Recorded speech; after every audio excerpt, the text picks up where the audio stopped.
break down the acronym like you in class. Oh, they're selling the whole country. They're selling Now I never been down with no OPP. I talk about selling our people's property. Don't know who doing it, so don't round me out. Don't send no police round me and tell me shush my mouth. Where's our conviction? But where's our pride? We selling everything, selling our backside. Just go online, it'll make you sick. You can buy any island, just point and click. See, they're selling our country, yes, they're selling our land. They're selling our archipelago of sea and sand. Now break down the acronym like you in class. Oh, they're selling the whole country. They're selling aha. Hey, hey. Ride him. My mother always say, where you find a donkey? Ride it. Who's donkey? What? Come on. We got a whole nation in 73. Now we getting back the whole country. What kind of fools we must be, selling out for a bag of rice and a cup of tea. You know what does bug me? Help me understand. I can't find piece of property for under 80 grand, but I can fix this. I know what to do. I can squat just like them other people try make me do. See, they're selling our country, yes, they're selling our land. They're selling our archipelago of sea and sand. Now break down the acronym like you in class. Oh, they're selling the whole country. They're selling aha. They're selling our country. They're selling our land. They're selling our archipelago of sea and sand. Now break down the acronym like you in class. Oh, they're selling the whole country. They're selling aha. I get everybody sells some every time.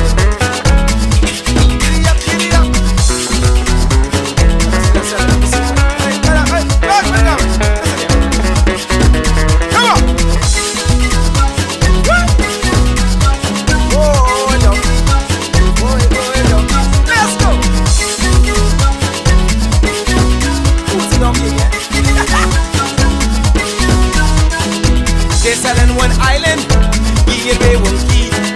What gonna be left for you and me? It's just an example, what's our kids to do? You want them have a sense of pride, or go selling too. Cause they're selling our country, yes, they're selling our land. They're selling our archipelago of sea and sand. Now break down the acronym like you in class. Oh, they're selling the whole country. They're selling aha. They're selling our country, yes, they're selling our land. They're selling our archipelago of sea and sand.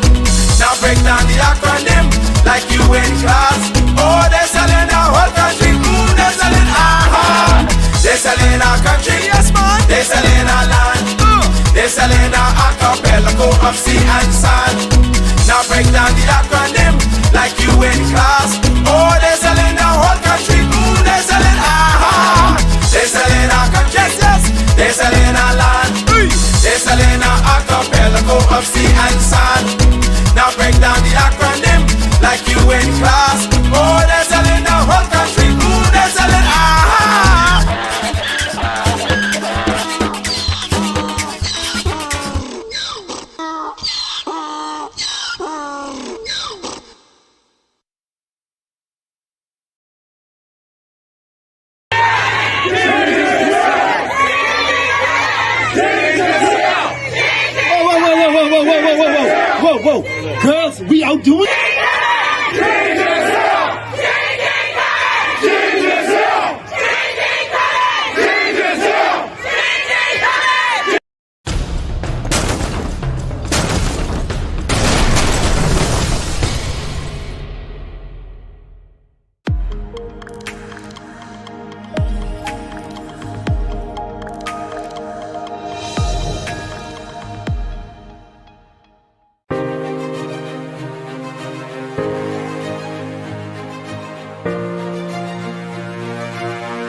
Scores of displaced City Markets workers demonstrated outside Parliament today, demanding justice and immediate payment of their long overdue severance payments and pensions. But they have an unusual proposal for where the money should come from.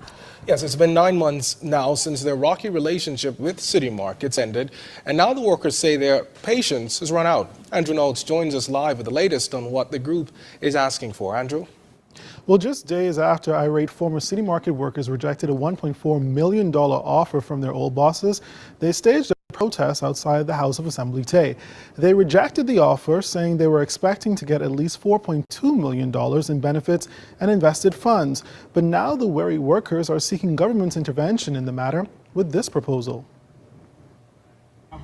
Right now is to not to secure the severance package, but to make the owners of the company to pay out the severance package, the $4.2 million for the employees, as well as if in fact there's no money in the company, then the Bahamas government should have regulated the operation of a public traded company with BSL Holding, which did not happen. So what should have happened now is that the government should pay the severance package that is due to the employees and then go after the owners. That's what those former City Market employees were hoping to talk to the Prime Minister about. The group has been on a quest to secure severance and pensions since April, and they want the matter resolved. Spokesman Vance Law Turnquest is calling for an audit to be done on the pension fund. The group even now has an ally. The severance matter by law, under the labor laws of the Commonwealth of the Bahamas, their entitlement basically is $4.2 million. We're asking the Bahamas government to come up with the $4.2 million severance matter for all the employees at City Market. This is not, we're not asking for anything. We're not begging for our money. That's their entitlement. These persons have worked in the company for over 10, 15, 20, and 30 years. It's law. This is past the level of City Market.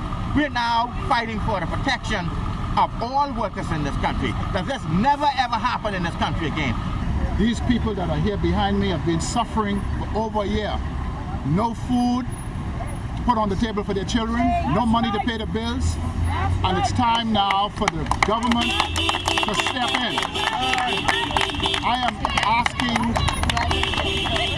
Prime Minister Christie to do everything in his power to bring this to an end. Joining them was Chairman of Citizens for Justice, Bishop Walter Hanschel. He says he's appalled that the matter is still pending and that Bahamian workers have to suffer in trying to feed their families and pay their bills in these challenging times. City Market was sold. The owners received their monies. Why are the workers not paid? That is not right. They're not begging, they're not asking for any favor, they're not asking for any handout. They are asking for what is rightfully and legally due to them under the laws, the labor laws of the Bahamas. So please, union leaders, Minister Shane Gibson, let's help these people out. We cannot let these people suffer another day. Now, Bishop Hanschel says Citizens for Justice will not stop in its quest and continue to lobby on behalf of the workers until they are given what is rightfully theirs. Andrew Knowles, ZNS Network News.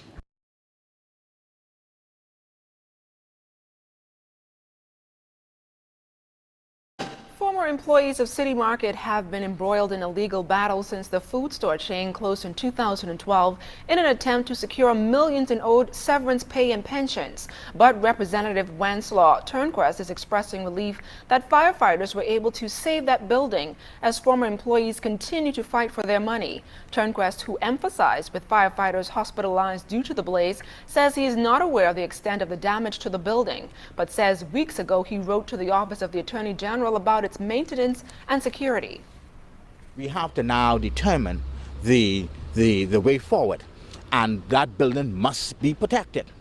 That building must be protected, and we are now going to go to legal means and trying to protect the primary asset of the workers and pensioners of Bahamas Supermarket Limited. We have been in court right now. I can't go into further detail, but we have been battling now since the 30th of March 2012 over the rights and the protection of monies owing to the pensioners. We are very concerned. We have passed the point of concern for the the interests and the equity interests of the pensioners of Bahamas Supermarket Limited. Turnquist says they were about to plan a meeting for that location on Sunday at 4 p.m., but that will now be held at Arm Bailey Park. He says all 500 pensioners and members of the Special Executive Board are asked to attend as efforts are stepped up to handle the severance issue. The board, he says, recently changed attorneys and wants to gain control of all of its assets, including the warehouse appraised at $12 million in 2009. Attorney Rashad Martin says they want to bring the long-standing matter to a close. Now, at some point, find a way to conclude this madness and to make sure that these people get their due, get all monies that owing to them. And we have to do that as soon as possible to prevent this happening again. As it moves along, the workers will know and the parties involved will know. And I guess everybody who are entitled would obviously get their entitlement.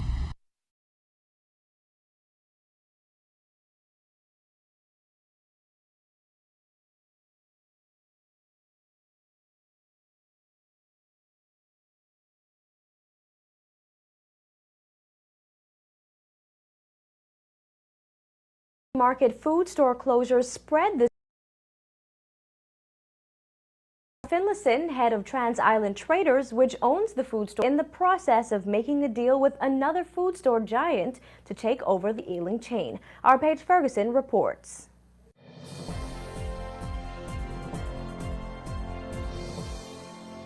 According to Finlayson, who spoke with MB12 today, he's in the process of selling off City Market's assets to another local company. And he said the goal is to ensure that the employees' best interests are protected. Finlayson confirmed to NB12 this afternoon that he's more likely to sell the remaining City Market chain to SuperValue, owned by Rupert Roberts. However, he said the deal is still in the making and is not final. Earlier this week, Finlayson confirmed that there were 2 local companies interested in purchasing the food store chain, which has closed several locations in the past year. Today, SuperValue owner Rupert Roberts confirmed that he has been in talks with Finlayson as recently as today, but it's far too early to say what the final outcome will be. He called the talks detailed and complicated and said there's a lot to be worked through. The uncertain future of the chain also caused concern among the company's more than 200 employees. Administrator of the Bahamas Commercial Store, Supermarkets and Warehouse Workers Union, Rosalie McKinsey, said employees met with Finlayson last evening and were told about the sales talks. She said they are comforted by the possible deal. Last night we had a very, very long and cordial meeting with Mr. Finlayson, and he indicated to us that Mr. Rupert Roberts, as you know, the owner for SuperValue's chain, is interested in buying all the assets of the Bahamas supermarkets. In saying that, he assured us that all of the workers would be paid all of their entitlements and they would be given an opportunity to work for the SuperValue chain. According to McKinsey, the 4 remaining City Markets locations will stay open and employees will continue to work until a deal can be reached. She said what's most important for the union, though, is that the employees will get their entitlements. This makes me feel very, very good because this has been something that was brewing for a very long time, and this outcome makes us feel very good that our biggest concern was the members, and they will be compensated. So it really makes me feel good on both sides. Today, a group of City Market employees gathered outside the Department of Labor on Thompson Boulevard. They say they're excited about the possible deal and the possibility that they may be able to keep their jobs. I feel very good because right now it's getting some kind of knowledge to us to know that we're not left behind as we always just be put in the bag. I feel too good. I feel good. I feel real good to know that, you know, we have the opportunity to reapply with City Market for those who want to stay. You know, they gave us that option, which I thank them for, and I really do feel good. So far, what I've been heard, if it comes true, it'll be a good thing where we could just move on and find something else. Because right now, people are eating. You know what I mean? We get landlords on our back. We get bills to pay. Children got to eat. I think it's a good process. What's going on? I mean, the deal is going on. We can't really say well. I just hope it just fall through. It'll be a good thing. for everybody. It's a good thing for the country. Then there's a lot of people that's hurting. Last November, furniture was moved out of the Bahamas Supermarkets Limited head offices on the East-West Highway. Bahamas Supermarkets Limited is the parent company of the City Market chain. At the time, Finlayson said trustees were searching for a buyer for the $9 million facility. Reporting for MB12, I'm Paige Ferguson. 3 months after he was convicted. After nearly 2.5 years of uncertainty, former employees of the City Market's food store chain may be getting some monies owed to them by operators of Bahamas Supermarkets Limited. Spokesman for the employees, Wanslot Turnquest, today said that while he's not sure of the contents of the offer put forth to employees, he encouraged the employer to not only be considerate but honest. We are now asking for 100% of their severance and pension. The pension stands at 5.6 million and the severance at 4.8 million. We are also aware of the financial position of the economy at the moment.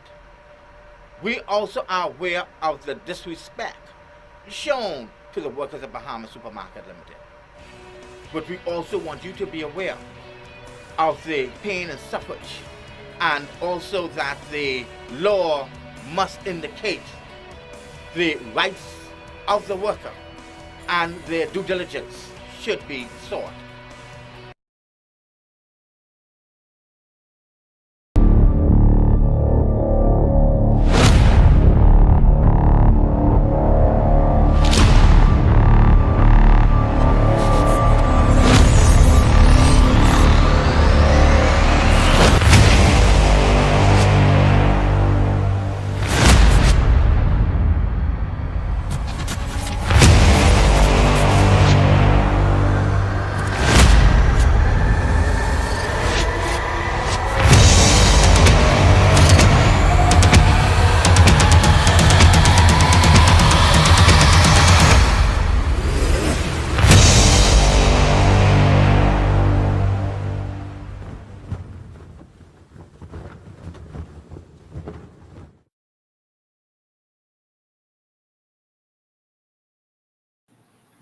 Good afternoon, Bahamas, and welcome, welcome, welcome. It is so good to have you here. It is always a pleasure to spend my Sunday with my Bahamian people, the new Bahamians, who are ready for a new Bahamas.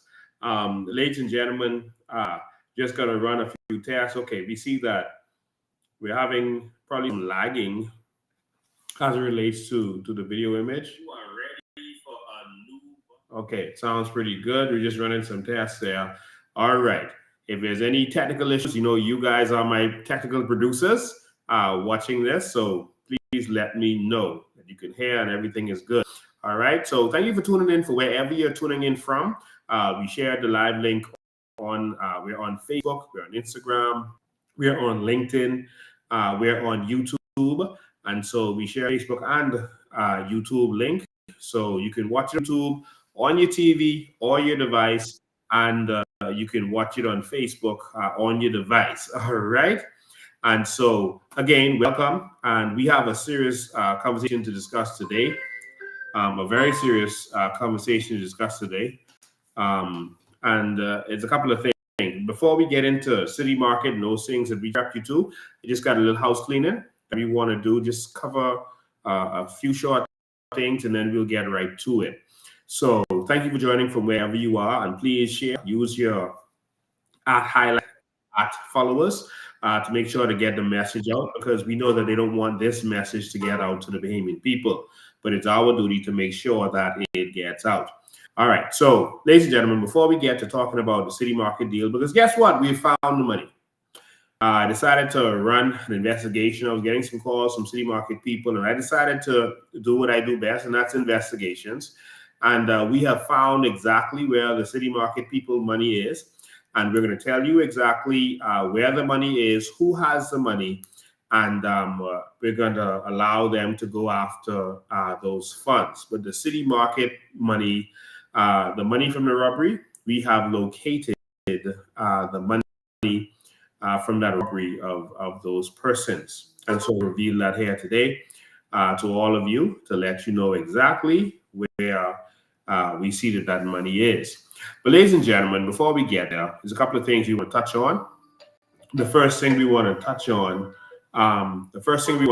the phones are ringing already. Yeah, we are going to open the phone lines because we want you to hear from the city market person. So we're going to open the phone lines at some to let you hear from those city market persons also, who want to call in and tell us of their experience, where they are, what they're going through, et cetera, et cetera. All right. So I'm going to start this by telling you, I put that photo up there with Frankie Wilson, and I got to change it because it makes me sick.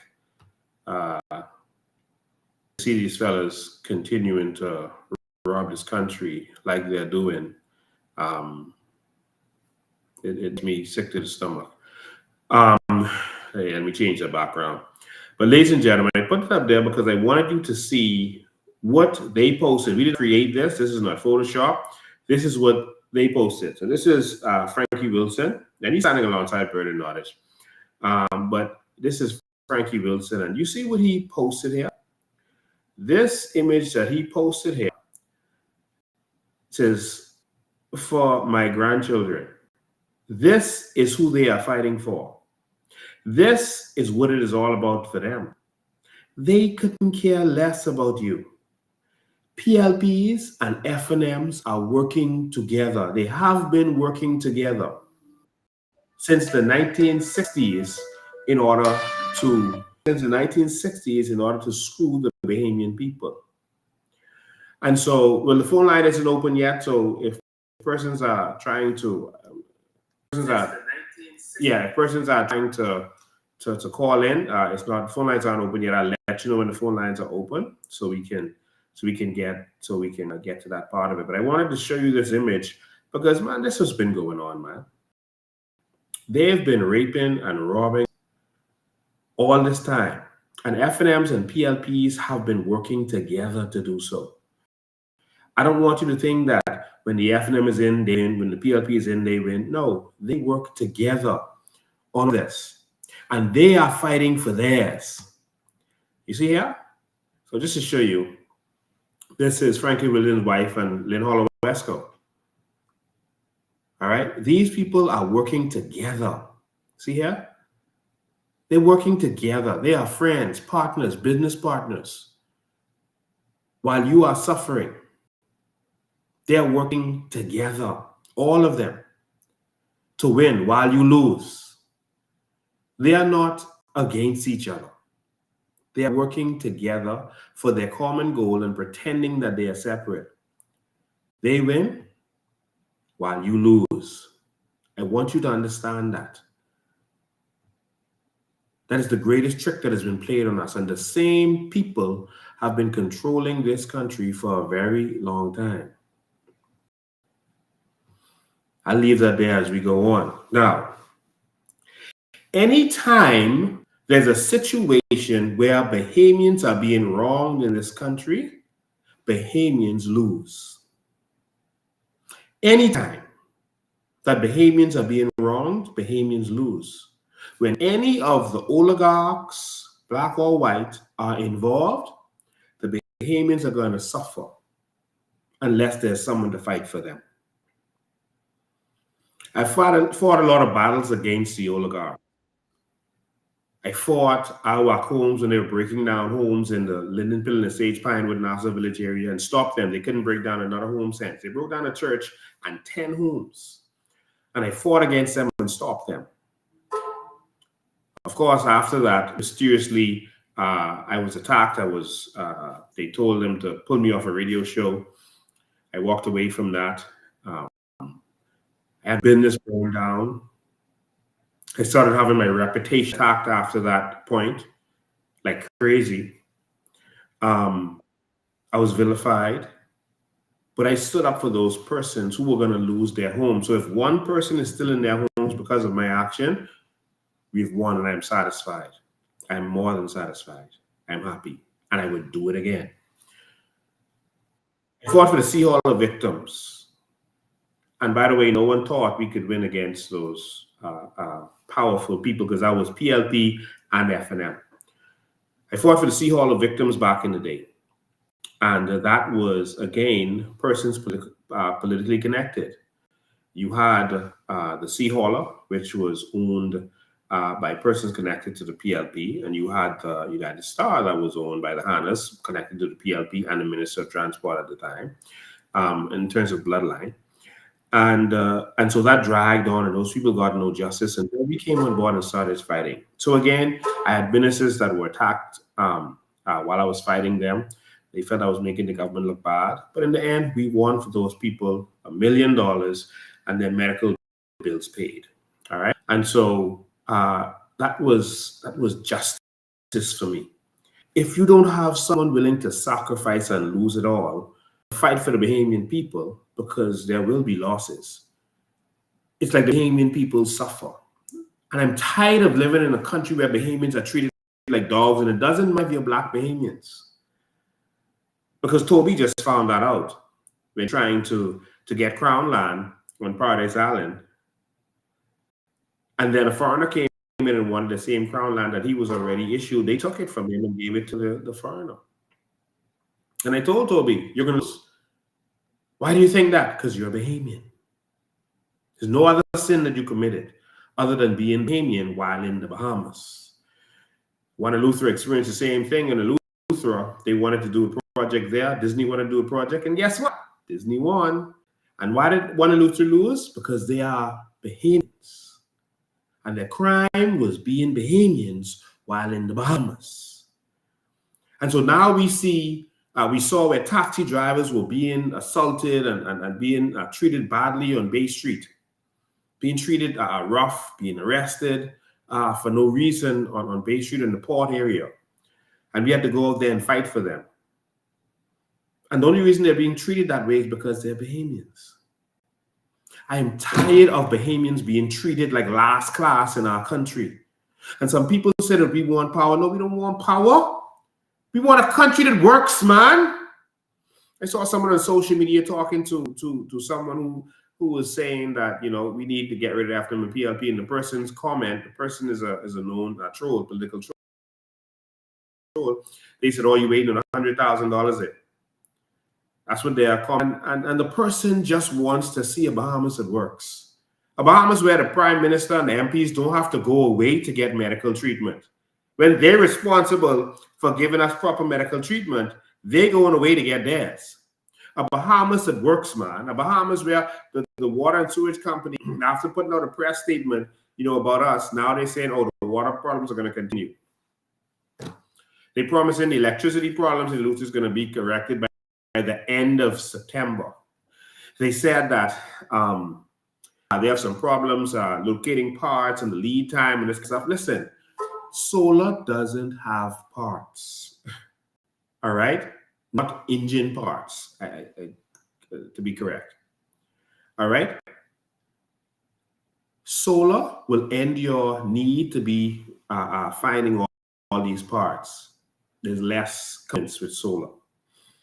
But you know that you're going to go solar because you have to make sure that Frankie Wilson's grandchildren are doing good. So they are going to take solar in the country and they're going to give it to Frankie Wilson so that he can now make money by selling us the sun for free.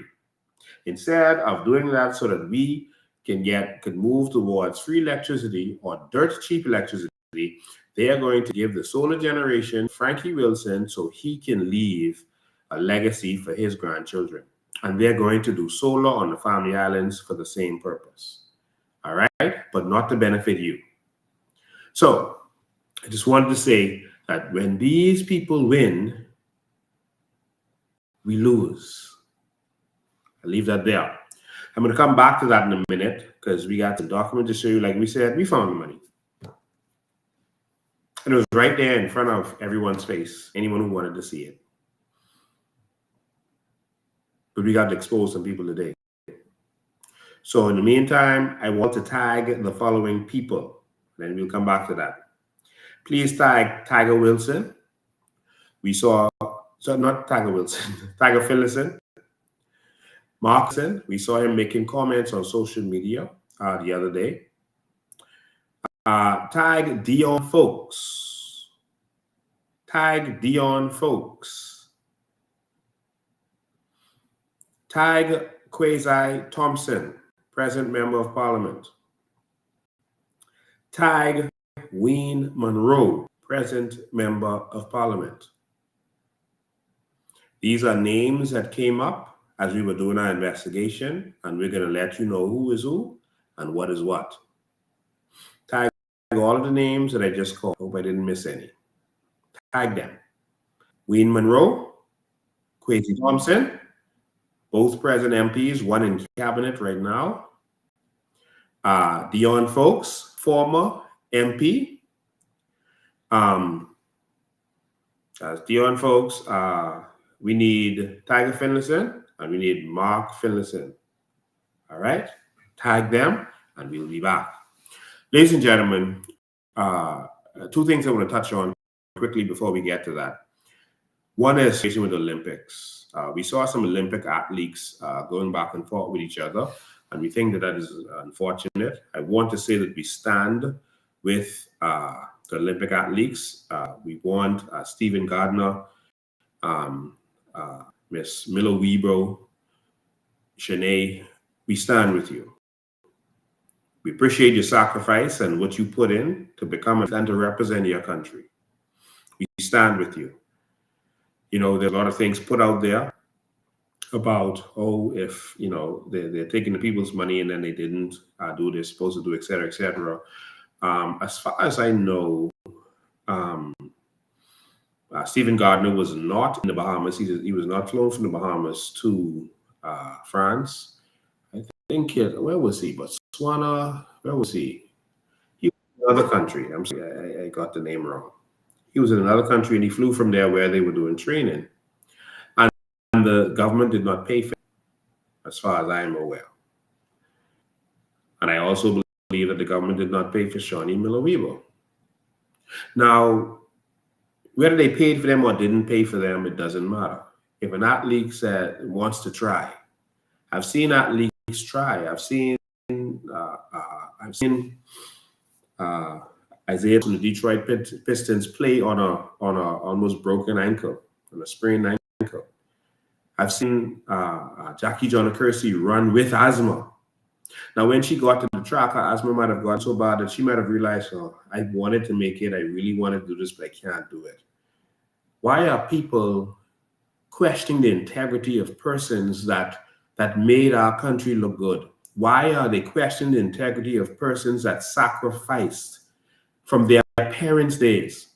That young man, Gardner, learned to run on a track, and if you see that track, you would not want to run that in Moores Island. I didn't speak to him. The track in Moores Island that he had to join, and his family had sacrificed for him to get there, because our government was never doing enough for our athletes. To see where he came from, we should appreciate the sacrifice that he made. And even if he gave himself a free trip, he deserved it. But he didn't.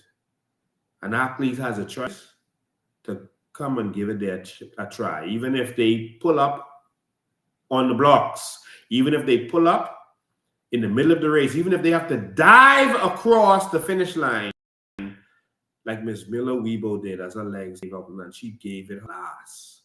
I don't want anyone, past athletes, future athlete, politician, Bahamian citizens, to question the integrity of our athletes as they make the sacrifice that they make. I remember being in a choir, the E.P. Roberts Chorale, as I was young. I remember being in that choir. And as I was in that choir, we went away to sing to Disney World. We sang all over Florida. We sang in the Disney World Parade, a Bahamian choir. No help from government. We sang, I think we did SeaWorld. We did all kind of stuff. I was young. I was like 8 when we was doing this stuff. And up to when I haven't, someone saw us at Disney World and said, hey, y'all need to sing in Australia's a big event there. It's World Expo, 1988. And going there, we needed to raise $70,000 in order to go. And that was a miracle. And we sang everywhere.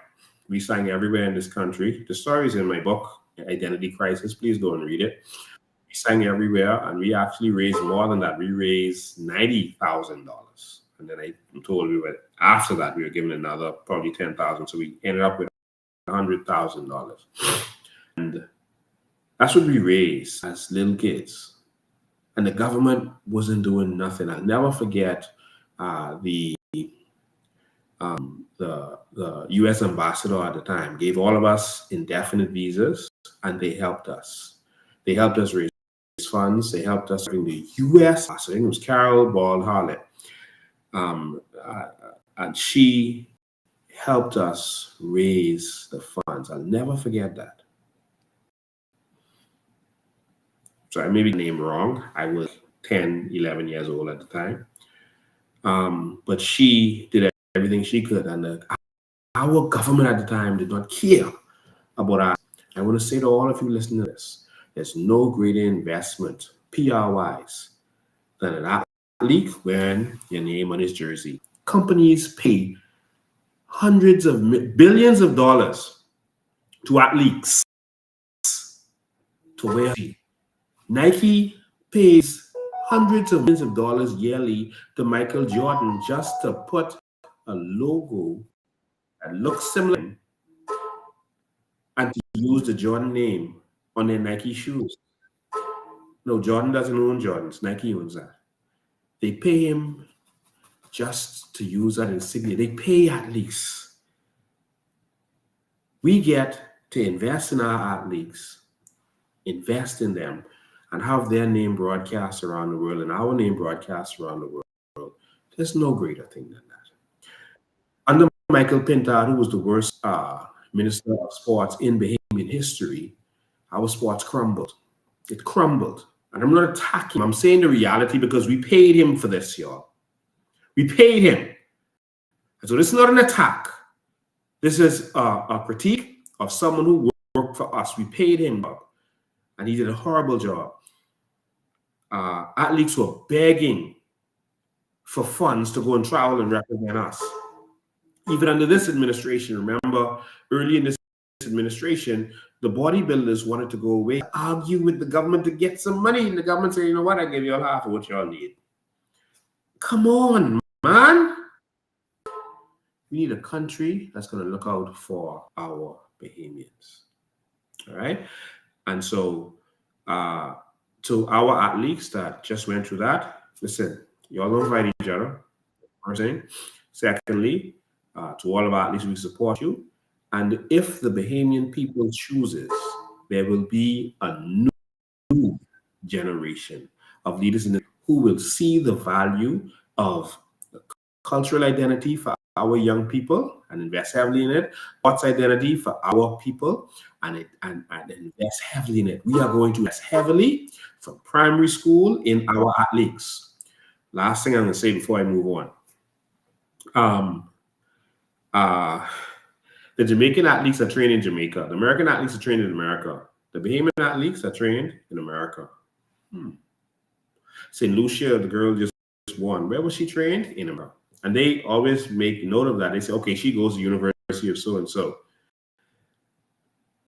We're going to train our athletes right here. We're going to do them young, and we're going to have a sports program where persons from other nations in this region are going to want to send their children to school in the Bahamas. That is coming if you choose for it. But if you want to continue what we're doing on the PLP and F&M, then you keep getting what you've been getting. Disappointed and do better, but you'll see what happens. So congratulations to all of you who put in your hard work. Sometimes you lose before you win. Be strong. All right? Don't give up. Be encouraged. Go and work harder next time and bring home the goal. We are with you. You don't always win from the very beginning, but you win and you don't always win. Sometimes you lose and sometimes you lose big. And sometimes you get injured and you get injuries. That's a part of life. Be strong. Don't give up. Keep pushing. No matter what you are going through, no matter what you are faced with, you use this as motivation to get stronger next time. So to all of our Olympic athletes, looking forward to seeing you in 2028 and know that we're going to flood this country with gold. And as long as the COI is the government, instead of the politicians traveling in first class and living their best life, you, our athletes, are going to live your best life because you are doing a work for our nation. It's a change of thinking. All right. So, ladies and gentlemen, the next thing I want to touch on before I get to City Market is some persons are in the Bahamas right now investigating. Some persons from England are investigating the police. So the police is on an investigation in the Bahamas. So the police, for the police. And of course, what's most disturbing about this is these people came after all the witnesses get killed.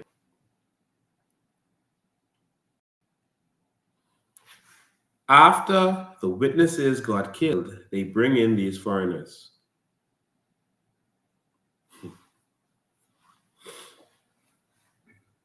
After the last young man is slaughtered, they bring in these foreigners. Now I have to do a special live on this based on what I'm investigating and what we covered. Do a special one on this.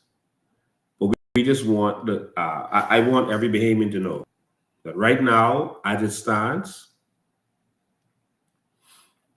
you cannot trust the police force. That doesn't mean every individual. That means the leadership.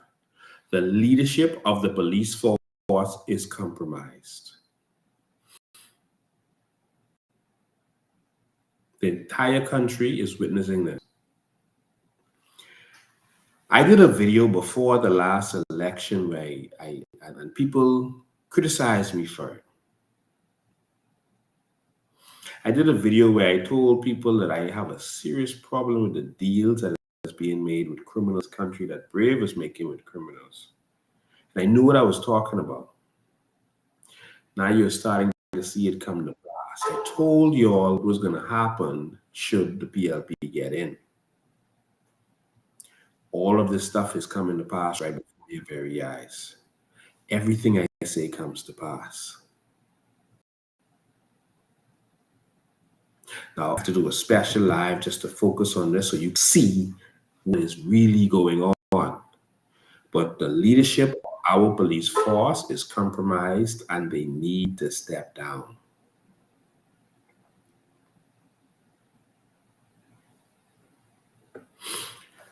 Do not trust the leadership of the Royal Bahamas Police Force.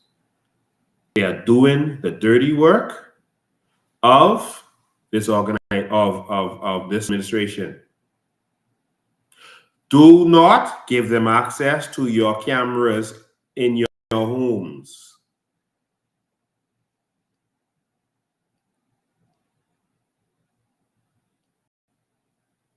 Do not. I'm not going to say why now, but I'm going to have a special live just to deal with that.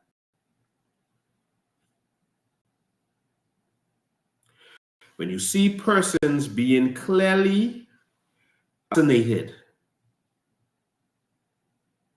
did you notice not one word from the Prime Minister of this nation? Did you hear the Minister of National Security finally open his mouth? What did he say? That you don't have to fear, you don't have people who are going to be questioned, investigated with the police, don't have nothing to worry about. When people are being killed,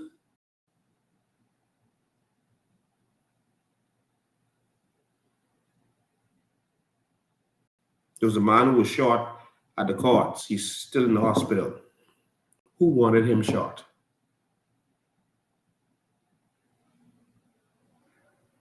There's 3 young men shot. This is serious. The Prime Minister is saying nothing. The leader of the opposition can't say a thing because he associates with criminals. I didn't say allegedly. He cannot say a thing because he associates with criminals. This country is in a serious situation, and we need to fix it. Now, I'm going to have a special live just to talk of the state of crime in the nation, to show you exactly what's going on. But in the meantime, do not trust the leadership of the police force. Now, to be clear, I do not think that all police are corrupt. That is not the truth. That is far from the truth. The leadership is corrupt. There are some officers who abuse their powers. That's different from corruption. There's some officers who don't talk to people the right way.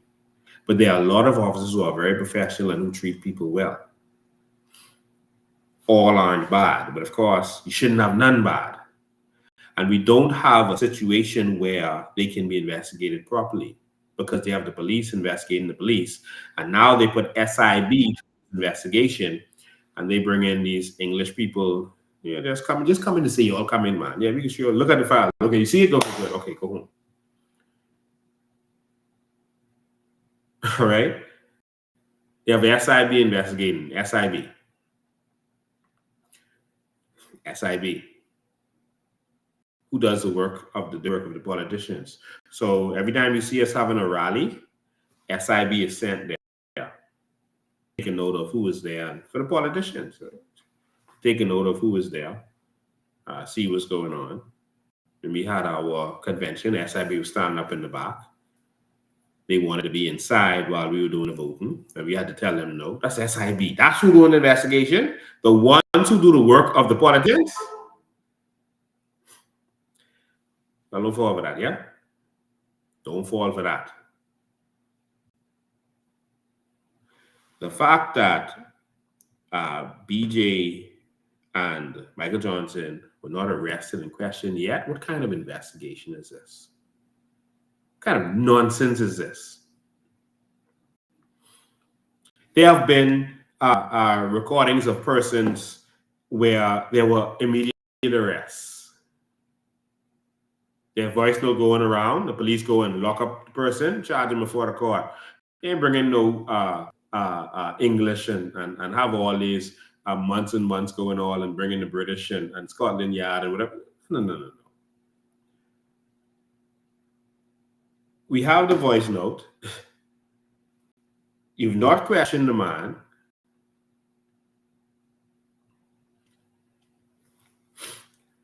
As I was investigating what's going on, and I was investigating the last one, especially with oral. Like I said, I'm going to do a special one on this because I want to go to, because I've been talking too long. I need to go to market. As I was investigating this whole thing, y'all, it was so interesting. Oral was one of the people they believe participated in this armored truck robbery. They never searched his house. He lived with his mother. I never searched his house. I mean, you wasn't really trying to investigate that. You were just trying to execute him. Because if you lock up someone referencing something like that, you are obviously going to search their house. That's first and foremost. So what kind of investigation was that? I just want to put that out there in the air. I can make it clear for y'all when I touch on that. Either or whatever. But there's some stuff I gotta show y'all as it relates to this. All right?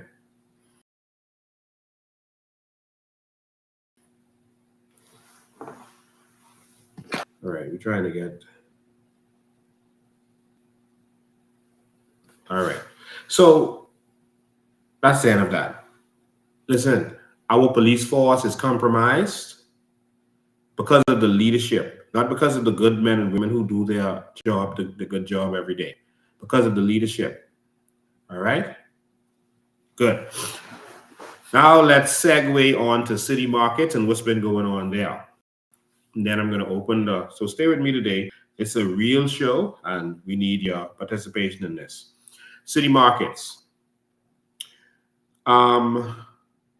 Winn-Dixie decided that they were leaving the Bahamas. There was Winn-Dixie in Freeport and City Market here in Nassau. And Tiger Finlayson and those apparently saw an opportunity, And all of this that I'm saying to you is my opinion based on what we see in the public domain. And so we're speaking based on our opinion of public figures and what went down. And so what we remember happening was City Markets was for sale, and Tiger Finlayson and them seemed to be having some financial issues at the time. All right, they seemed to be having some issues at the time. They asked Hubert Ingram back in the day to sell shares in the brewery because they had liquidity problems. And Ingram said, well, the only way I can let you sell them shares is if you're in the public. And so that's what they did. Even during this period somewhere around there, Mark Finlayson was getting married, and information I received from reliable sources is that there was a liquidity problem, and that Neil C. Ellis had to pay for his wedding. All right. This is not to condemn him. Everyone has, ups and downs in their lives, right? And liquidity problem, even the wealthy, even countries. But this is to show you what went on at the time. And so Neil C. Ellis, I'm told, had to pay for Mark Finlayson's wedding. Okay. Around the same time, there seemed to be some opportunity to buy City Market. And City Market was sold to the Finlaysons. Abdab, remember that? You're going to see in documents in a second. Abdab was able to buy City Market with the Finlaysons for $1. They bought City Market for $1 and took on the debt. All right. What manner of deal is this? They bought it for $1 and took on the debt. And the debt means nothing, because if you put in a limited liability company, that company takes on the debt, not Mark Finlayson and Tiger Finlayson. All right. The other PLPs and F&M who behind them. All right. So the debt means nothing, because if the company closed down, the debt goes with it. Right. So, but there was cash in the company and they took it over for $1. There was a lot of assets in the company when they took it over for $1, including a pension with lots of money. And it seemed like the money from the pension started getting touched. And so the money from the pension started getting touched. And then the company didn't seem to be going nowhere. They brought back a bunch of police. They hired for security to a food store. They hired a bunch of retired police, Seymour and them, and they had a bunch of police, all right, to be security to the food store, all right? And a bunch of PLPs seemed to start getting involved and others, right? So if you remember City Market at the time, it was like they never really had they never had anything on the shelves. It was always empty, and like this wasn't really about selling grocery. And so as you looked at super value, sorry, not super value. If I miss and say that, I'm not talking about super value. City Market. If you look at City Markets at the time, it was like the shelves were always empty. It's like they never really took that over to really sell any grocery. And but you saw the pension money. Look like, what's going on with the pension money, right? So staff started the questions about that, and soon after getting it, the company started to go defunct. And again, that's not a condemnation. 9 out of 10 businesses are going to fail. I've had failed businesses, so that's understandable, right? But it seemed to be going defunct. But this company had assets, and it almost seemed like the reason for them buying this company was to get their hands on those assets and then break off running. That's how a lot of staff feel, because I've been investigating this now, and based on the persons I've spoken to, this is the feeling that people are getting based on what happened. So just so you know, I've spoken to Kwasi Thompson. I've spoken to James Thompson, who is a lawyer for these people, who was called a thief by Mark Finlayson. Mark Finlayson saying I gave him money and he taking it, trying to not give it to the people. All right. I mentioned that to James Thompson. All right. And But I spoke to him also, and I'm glad I spoke to him. I'm going to reveal what I discovered. I spoke to Wayne Munroe, all right, and so, and someone on our behalf spoke to Mark Finlayson, who basically said that he don't want to talk about it. Now, he was all over social media talking. When he heard it was me reaching out to him, he panicked. And I've discovered why he panicked. We get to that in a minute, but just want to put all of this. Someone says correct. You got the story right. They owe BFS over $2 million still. Wow. All right. And so, yeah. And so what started to happen was some strange things, especially after not. The building had value up to $12 million. There was valuations from $5 million up to $12 million for that building, right? But what I noticed was that Mark them seemed to be trying to sell that building to themselves. So the money in the pension was gone. And so they sold it, and there was money from the sale. I'm going to tell you where that money went and who has that. And then there was a building. And the building, they were trying to sell that. Let's go to documents. They were trying to sell this building. And this is in Bahamas. This is beyond belief what was going on with this building. And guess what? The building is still not sold. All right? I want y'all to pay close attention to this. All right?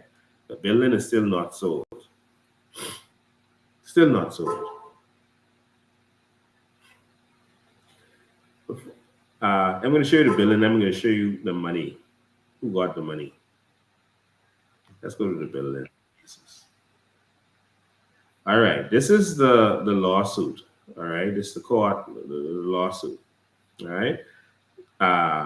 Here, this is a lawsuit in the Bahamas. Sorry, in Nassau, where AML Foods was suing Dennis Williams, who's now deceased, Rosalie McKenzie, or the first, and then they were also suing BSL. So that's Bahamas Supermarkets Limited. That's Bahamas Supermarkets Limited is Tiger Finlayson now. Retirement Plan Limited. So this is the retirement plan that the people were entitled to, right? So Winslow Turnquest is the man you saw in the news clips I played in the beginning. I know some of you just tuned in, but this is the gentleman who's been fighting for the people. So he's a defendant here. He's one of the good guys, all right? And Abdab Properties Limited. So they are also suing Abdab. So AML tried to buy that building, and that's when all this skullduggery came out. Because AML said, okay, we can have these people, we can buy the building. The building worth $12 million, and I'm going to show you what they paid for it. But okay, and these are lawyers. And so let's get to it. So this is the ruling. All right? This is the ruling. But I'll cut that down and I'll go straight to the chase. So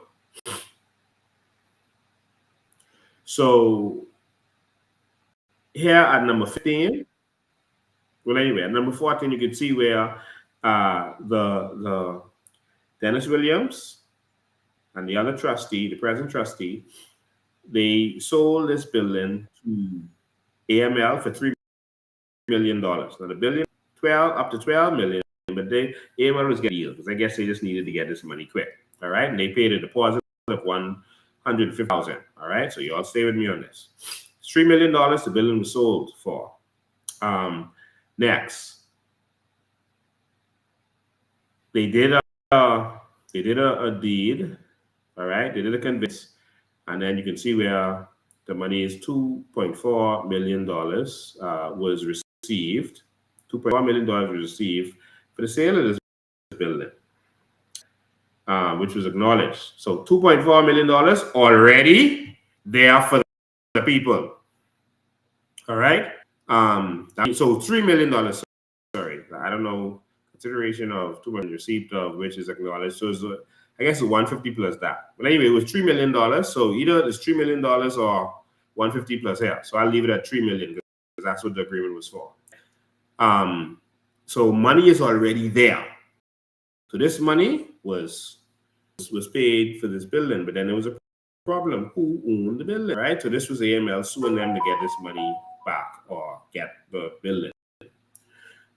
Now, here's where the problem comes in. July 5th, all right? By two unrecorded indentures of conveyance, referred to as the seller's conveyance. That's the seller's is that's CELL, not sell like an SEL, right? LL. Sellers is a company. That's Tiger Finlayson there. So they sellers, and then another conveyance to Abdab Group, right? To Abdab. Why were they trying to sell this building to themselves? Interesting. So you heard that? There was different conveyance from the AML1 that caused a problem, where before the AML1, Mark them appears to be trying to sell this building to themselves. It's dated January 16th, right? The date in which the first offenders were appointed trustees. So it looked like they appoint these new trustees. Dennis Williams was the lawyer for these city market people, and the other lady was a union representative. All right, so it looks like they were trying to fight to get this stuff and to do what's right. So they say, okay, we can turn it over to y'all, but on the day that they turn it over to them, they clearly, it looks like Tiger Finlayson then went. Well, Mark Finlayson, it's Tiger, outside. Mark Finlayson then went and sold this thing to themselves, based on what we see in here. So that's on the date which the first defendants, which is Dennis Williams and them, were appointed as trustees made between Christine Turnquest Knowles and Constance Roll. All right, these were, sorry, I'll read it. Former trustees of BSERF. All right, so that's former trustees of the Employment Retirement Fund. All right, so the Bahamas Supermarkets Employment Retirement Fund. So they were the trustees before Dennis Williams and the other lady. All right, and what they did was they turned it over to Dennis Williams then.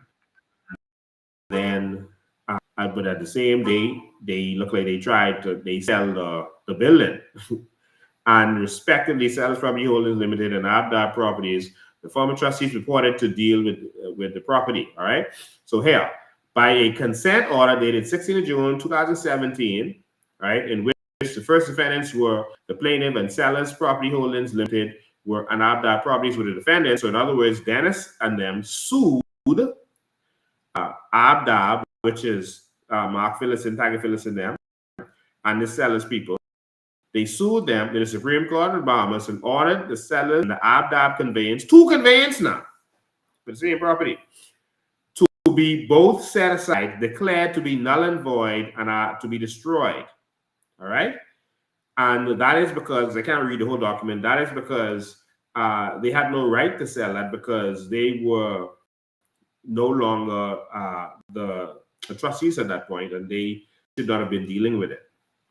By an unrecorded, unstamped indenture of conveyance dated May 1st, 2014, the 2014 conveyance, that's what they call it, which was not recited in the 2017 conveyance and made between Christina Knowles and Constance Roll as the then trustees of the retirement fund, as vendors, and the second defendant, RPL, as purchasers. Christine Knowles and Constance Roll purported to the property to RPL, a limited liability company that was a private company that was by Mark them, in consideration of the issue of unspecified number of ordinary shares in PRL. All right. In the name of said trustees of the Employment Retirement Fund, the legitimate one. So I know there's a lot of abbreviations and all that, hard to understand. So in other words, they sold, they form a company, right? They formed the company, and in forming this company, it was a separate company. And they promised the people, if y'all allow us to sell this to this company that and put the assets in this new company, then you all will get shares in the new company, and that's the best way to do it. I don't know how they convince those persons to even consider that. Stop sharing for a second so I can look you all straight in your eyes. I don't know how we always let these political types swing us in that way. I don't know how we always these political types swing us like this. But they formed a company, right? So there's the trust that owns everything. And what they did was form a company so they don't have to bother with the trust, because the trust will make them liable in certain ways because we have laws as it relates to trust. So they was trying to convince them, let's put it in the company, and then the company can own it, and we give you all shares in the company. That was a swing. And they convinced the persons, and then the last thing, some of the persons caught on that, hold on, wait. Once they get that in the company, you don't have to go through the people or account to them because they ain't owned by them no more, owned by this company. And they could always take that out of there and give it to Abdab and just take the warehouse. And then they're gone. And so some people started to catch on. And so they got to the point where some of them started to tell other people, listen, don't fall for that. That ain't right. But most Bahamians, they don't educate us in business and this kind of knowledge, which we at the COI are going to do in schools. We're going to teach our children in schools. My daughter in school in the U.S. from grade 7 to learn entrepreneurship. I was a part of the, she had the pass to go to grade 8. And well, anyway, we're going to teach our these things. And so they fell for it. And so if you look at the voting, there were, I think, 299 people that voted, and one more voted no than voted yes. That's how close it was. There was 299 that voted. One more voted no, so that it was no, you're not allowed to sell this building. But yes, they sold it anyway. You know, that's what Perium do. That y'all vote against numbers. Y'all Bahamians, y'all mean nothing. We doing numbers anyway. And so they decided to still sell the building. All right, let me go back to sharing this.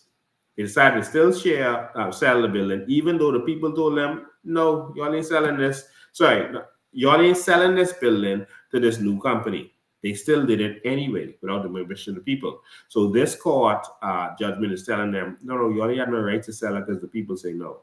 All right, and so they gave more details of this. And so it seems to be that they tried that Mark Finlayson and based on what I'm seeing here, the conveyance is stamped void and it was of no effect, etc., etc.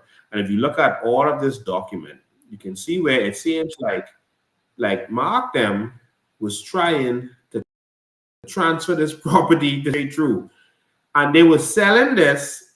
And the reason the court was able to reverse this was, one, you see the votes here. Reportedly, of the trust, 2 beneficiaries, 148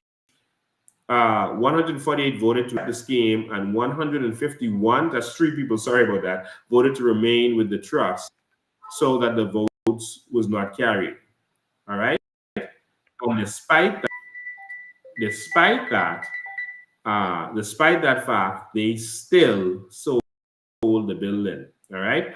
But also, the court said that you always try to sell it to yourselves for free, because you cannot sell it based on shares. You cannot sell a building based on the shares because there's no consideration because the company you formed had no value, and the shares had no value until the building was transferred. So you can't sell them the building on shares of the new company if the new company doesn't have any value until the building is there. And so the court told Mark Finlayson and them, y'all stop doing foolishness. That is null and void. Y'all trying to take this building. You can't have this building. And if you read this, you'll see where Mark Finlayson and them all through this trying to take the building. All right, so that's what it appears. At the same time, during this period, the government was trying to take our funds. Pericles and them was trying to take our funds to buy the building. You see? But it looks like they was going to take NIB money to buy this building. So they needed to first put this building in a private company so that that money could be taken elsewhere. That's how it appears. You understand? So we could get NIB to put up the money to buy this building. But if you didn't trust, then the people just could get the money. You have to give it out to them. But if you put it in a private company, the trust is empty. There's nothing in the trust anymore. You get it? So now that money that was paid by AML was clogged, and there was other transactions that was going on. There was several transactions with this one building. And it seemed to be the biggest transaction was they was trying to use our NIB money, steal our NIB money to buy this building, but they were trying to find a way to put this in a private company so that they could do what they wanted with the money and not have to answer to the trust. Naughty, naughty, Mark Finlayson et al. And so that's what they appeared to be doing. And so we pulled up a lot of documents that really showed what was going on with this. It's mind-blowing to see the people started to sue in the middle of all of this. They got some lawyers showed up from nowhere, and it seems like the people don't know who these lawyers are because Dion Foulkes and his law firm showed up. And all we see is Dion Foulkes, them taking money from this pension. All right? And folks look like he's working with Mark Finlayson now. But all kinds of checks were being written out from this. I'm going to show you. Y'all make sure you're sitting down for this. Let me pull this up for you. Make sure you're sitting down. All kinds of checks were Jesus. Okay, let me get everything in the file so we can go straight to it. Yeah, let's go with that.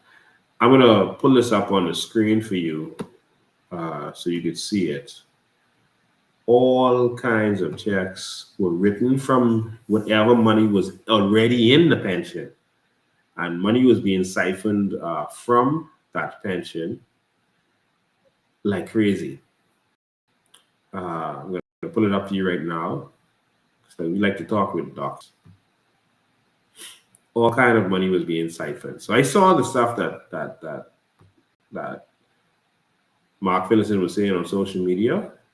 Mark, you need to go sit down. Let me see. Okay, this should be it.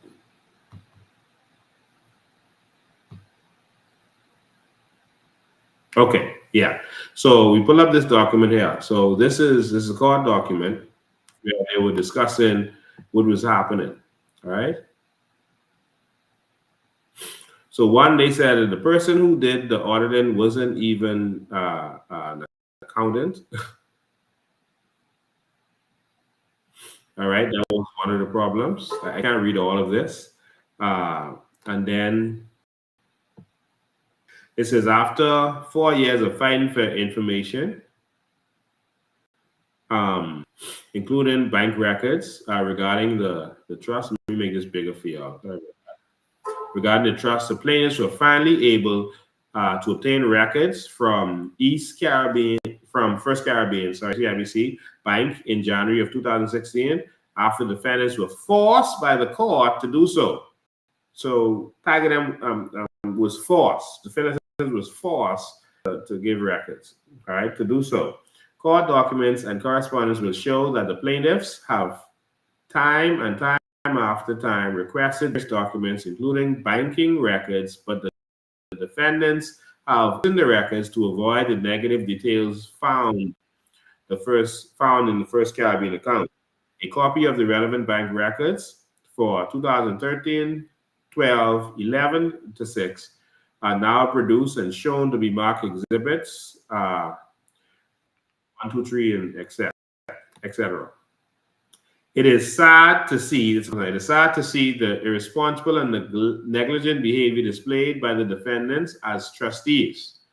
from using the retirement plan funds to pay legal fees to fight the plan's participants, to paying exorbitant, questionable, and unauthorized professional fees that has not been accounted for with detailed evidence. The plaintiffs, despite numerous requests for detailed information regarding the plan, has not been presented with any details.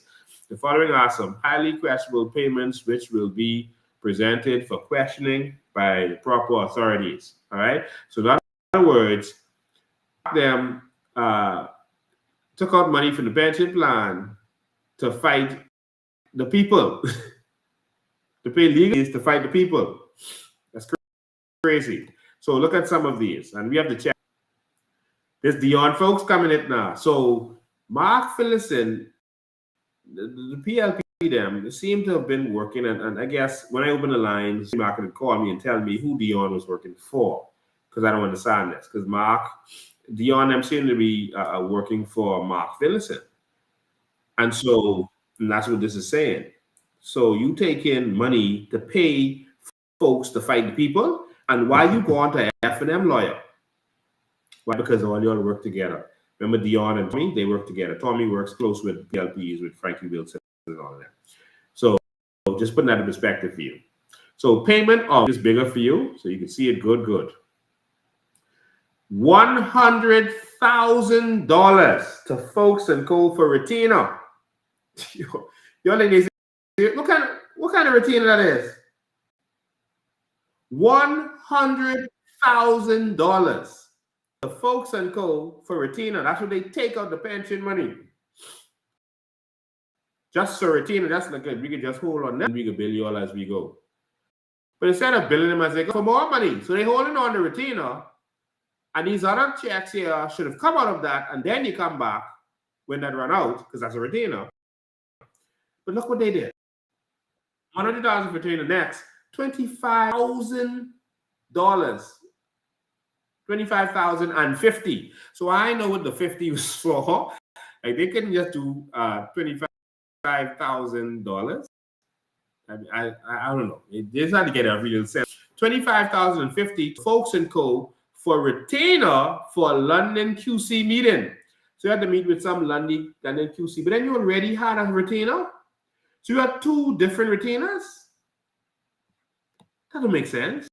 I see why the court is saying that doesn't make sense. $45,000 to Foulkes and Co. for a London meeting with QC. So you got a retainer to meet the QC, and then you got $45,000 to meet.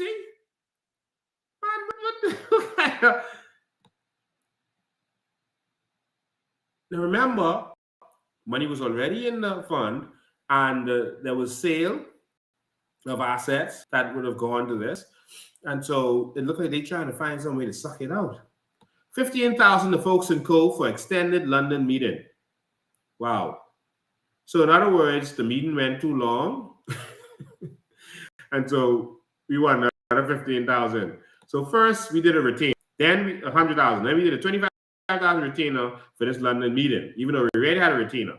Then another $45,000 because we did the meeting. And then another $15,000 because we extended the meeting. I guess the meeting went over time.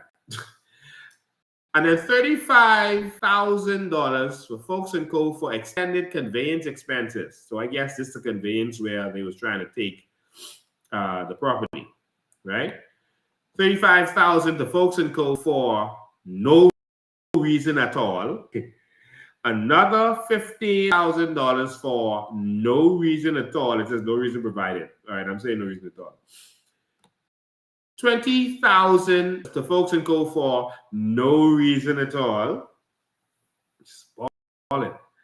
$14,047.83 to Mark Finlayson for a London meeting with QC for what?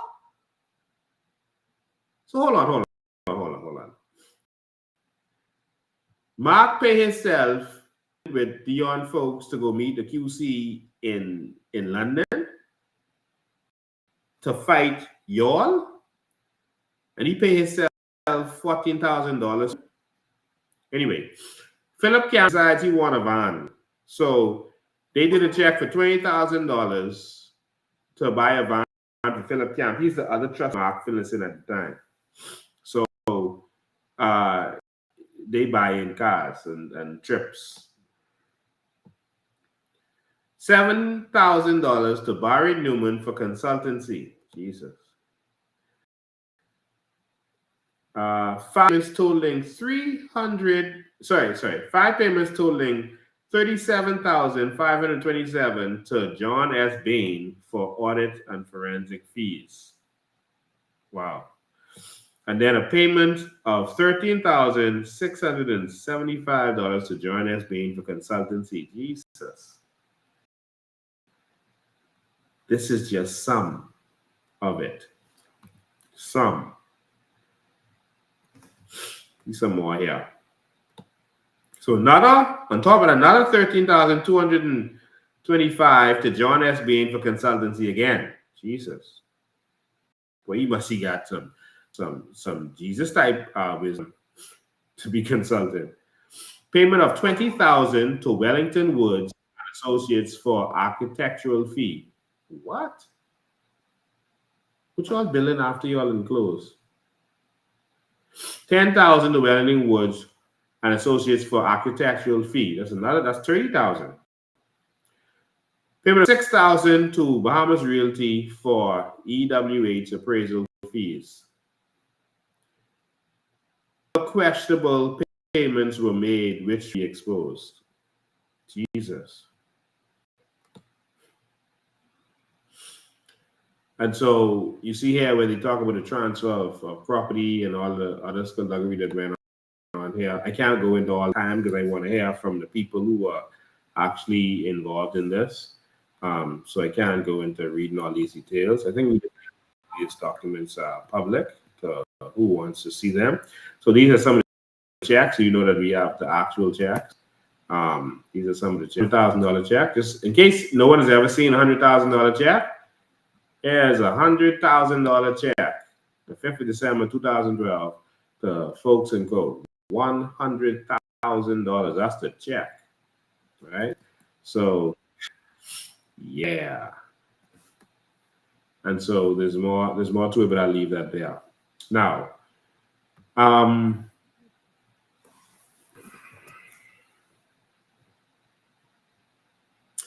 we started to follow the money.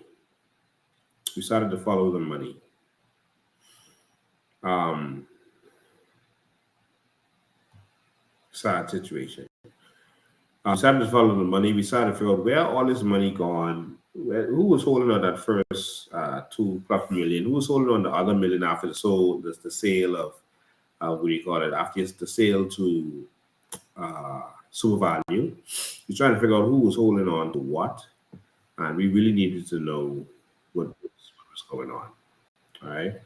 And so we did the investigations, and it turns out that monies were actually given to Wayne Munroe's law firm for these people.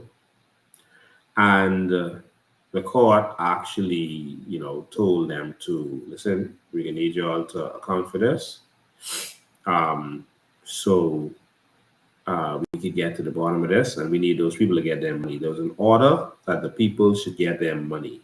The court has already ordered that. There's several orders. I have the documents here, but for the sake of time, I can't go into all of these documents. All right? And so I don't see anywhere where Wayne Munroe paid these people's money out. So what I decided to do was I decided to actually call Wayne Munroe. And so while I was investigating, I called Wayne Munroe and I spoke to him. And Wayne Munroe said to me that yes, he received the monies, and that the reason he couldn't give the monies out was because he didn't get any instructions on to give to each individual. And so he's holding the monies he is holding on. He can't give it to anyone because lawyers are creature instructions, and he can't give it out because he didn't get any instruction on how much to give to each person. That is what I was told by Wayne Munroe. And so my thing is, okay, well, why didn't you go out and seek instruction? Why didn't you go and tell the people you have the money at to investigate to find that the money was some of the money went to you? And he said, well, he's waiting on instructions and he can't do anything with instruction, and that's that. All right, that's my conversation with Munroe. I spoke to Kwasi Thompson. And he said, basically, Lincoln, it ain't me. This was from my daddy. The people were suing my daddy because some stuff went to him. I was making an accusation against him and me. So Kwasi Thompson is saying, please don't put him in that. He just represented his daddy as his daddy's lawyer. Some of the people said that their problem is that it was his daddy's law firm that was the lawyer, and Kwasi Thompson was working as a partner in the law firm at the time when the alleged skullduggery happened. And so how could Kwasi now be the lawyer for his dad in all of this? That's conflict of interest. Kwasi is basically saying, listen, man, I just trying to defend my daddy, but I ain't do nothing. So talk to my daddy. And so I did. I spoke to his father. I had 2 days of conversations. We went through paperwork, went through papers, and he was very accommodating. And basically what he is saying is that, in a nutshell, he gave me a lot of documents, etc., that I have and I've investigated.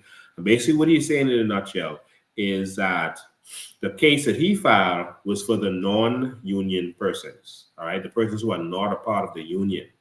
And so all of the persons who were in the union, they couldn't get anything. He couldn't represent them, all right? And so he said that he won a case against it for the people in Grand Bahama, which were non-union, and a couple of people in Nassau.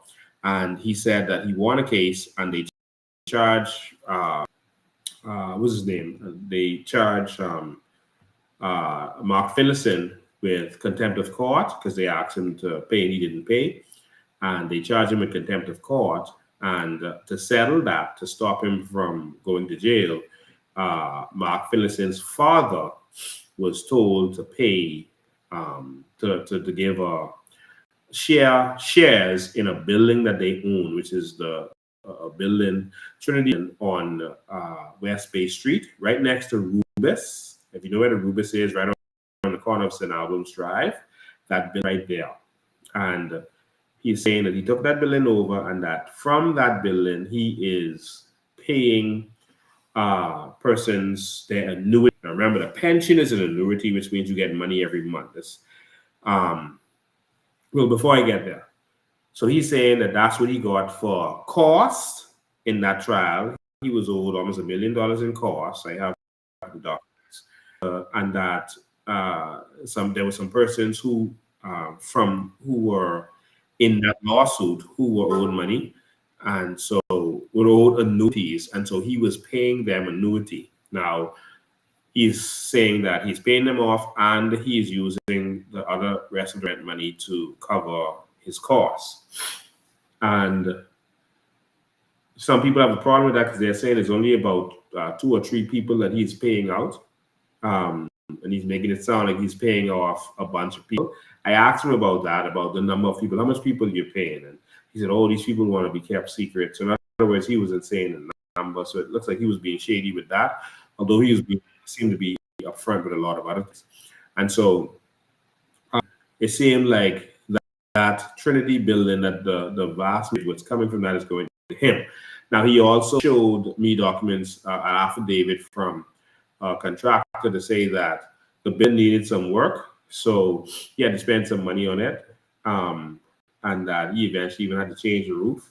And so a lot of the money that came from the rent went back to it still has a leak.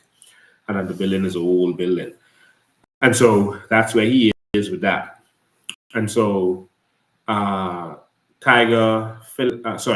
Finlayson said on social media that he gave hundreds of thousands of dollars to this gentleman, Mr. James Thompson, to pay off. James Thompson says that he paid, he said that he got checks. He didn't get no money. He got checks with there were checks with specific people's name on it, and anyone he got a check for, he gave it to them. So you don't know why they're trying to say that he is stealing, right? Because Mark Finlayson called him a thief online, and so that's very bold of Mark Finlayson to say that. But that's what's been going on. Now the people are saying they ain't get no check, so they don't know what James Thompson is talking about. But there's money out there. So we've identified the monies related to that. Munroe told me he was holding on to some funds.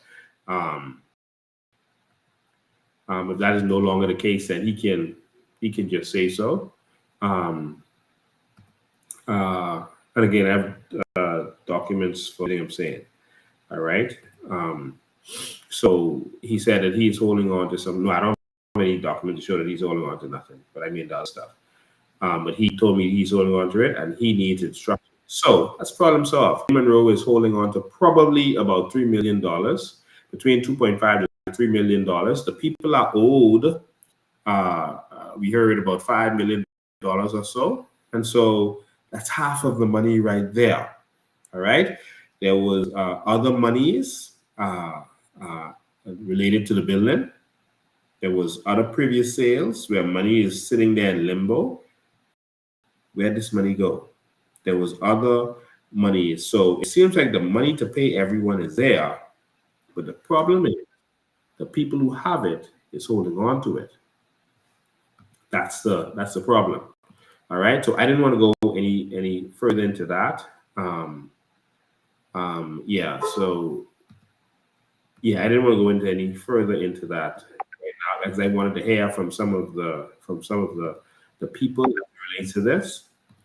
Because I'm here scrolling through documents to see what I want to pull up. Yeah, I have the documents for the building, how much is valued, how much the annuities. So the annuities at the time the building was sold was only $200,000. And so they put the value of everything there. But I want to hear from the people now, and then I'll get back to the details on this. I'm going to open the phone. You can call in. You can call in. There's more to talk about and more to show you, but I want to let persons be able to get in on this conversation. 803-595 is the numbers for you to call in. 803-5995. Let's see if we can put that on the screen for you. 803-595 is the numbers to call in. Call in now. I want the people from Super Value to call in and say what they've been going through. 2 of those persons that were buried yesterday from Super Value. Over 70 of them have now died. Of the persons involved are now dead. I want you to understand that your estates can still get these funds. I want you to understand that. So we saw where we have checks where lawyers, Dion Foulkes, and all these other persons, even Dennis Williams, got monies from this. It seems like only the lawyers involved made money from this. And it's like they kept trying to drag it on. Another problem they had with Kwasi Thompson was they were suing his dad to get what they're supposed to get from him. And he keeps trying to drag the case on. Every time the case shows up, he's in Parliament. So the court can't override that. And so the case would drag on for years. They've been trying for 2 years now, they say. And even they have a judgment that's coming out tomorrow, they say. And Kwasi was trying to get that pushed back. And so that's the problem they had with him, And so call in and tell me what you think, whether you're a City Market employee or not. You can call in. If you're a City Market employee, call and let the Bahamas hear how you feel about all of this. I'm sorry, I had my volume turned down. Let me fix that so I could hear your calls coming through. Let me hear what you have to say about this and make sure my volume is up. 803-5995 is the number. How do you feel about Wayne Munroe having this in an account, if he does, for all these years with it billing interest? How do you feel about the fact that he's a politician and that he should have been fighting for you guys? He had something called the Justice League. But I think he should have fought for those people. And I also told Kwasi Thompson, I said, Kwasi, I understand that you put it on your dad and I'd say, talk to your dad. But I said, you should have fought for the people. That's what I said to Kwasi. I said, you should have fought for the people. You had information, you had knowledge of what's going on. You should have fought for them. I am coming to investigate to find out this information. You have this information. You should have fought for the people. Oh, wow, no one calling. I guess no one here. Let me hear you. Let me hear what you have to say. Let me hear how you feel about this. Let me hear if you have any questions. If I said something that wasn't right, let me hear. Let's talk. 803-5995 is the number to call in. 803, you can call regular call or WhatsApp call. 803-5995. That's the numbers. And so, how do you feel about that? Why is it that the Bahamian people are always, left when it comes to things like this? Why we always gotta fight and struggle and there's no one standing up for the people? Let's go to the phone lines. Good afternoon, you're live. Go ahead, caller. Hi, good afternoon, Mr. Lincoln B, and good afternoon, sir. How are you? I am awesome, man. Wonderful. Listen, if Wayne Munroe has that type of money that he is holding on to for X amount of years, that money should have been grown interest. Yes. What happens to that money and the interest that should have been accumulated on that amount of money that should have been the people's money? They should get the funds and also the interest. They should get all of it. Don't listen to your device. Don't listen to your TV. Listen to me on the phone. In fact, you can turn that down. That's what I suppose. And then again, if my good friend, if my good friend Kwasi Thompson here in Grand Bahama is involved in such a matter, he should be the one, like you said, to step to the plate and be upfront, honest with the people whom he represents and whom he's defending. Yes. Which is he's defending the citizens of the Bahamas. Fight for the people. Of government that he holds in Parliament now. Yes. So he needs to come clear with the people, and regardless to being a family matter, like you said, come clean with the people and defend the people. Yeah. But he's not. He didn't do that. He's not going to do that. He's going to stay far away from this, so it doesn't mess him up politically. All right. So that's the long and short of it. And so that's sad. But I just want to say to all politicians, you have to get to the point where you realize it's more important to fight for the people than having political advantage. Now, I know it's a big sacrifice fighting for the people. I've lived that. I know exactly what that is. And so I know the sacrifice you will make whenever you stand up for the people against these persons who have been raping and robbing our country. But someone got to do it. One more question, Mr. Ben. One more question. When your show first came on, I saw the clippings where these people has been owed now for what? That's been some 7 years since they was owed this money. No, more than that. And they were promised to get it. More than that. Wow. Because when I saw the show, I was wondering why you showing something that is maybe 10 years ago.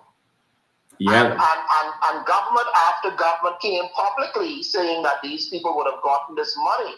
Why is it then that the government hasn't ensured that these people get the money that is due to them.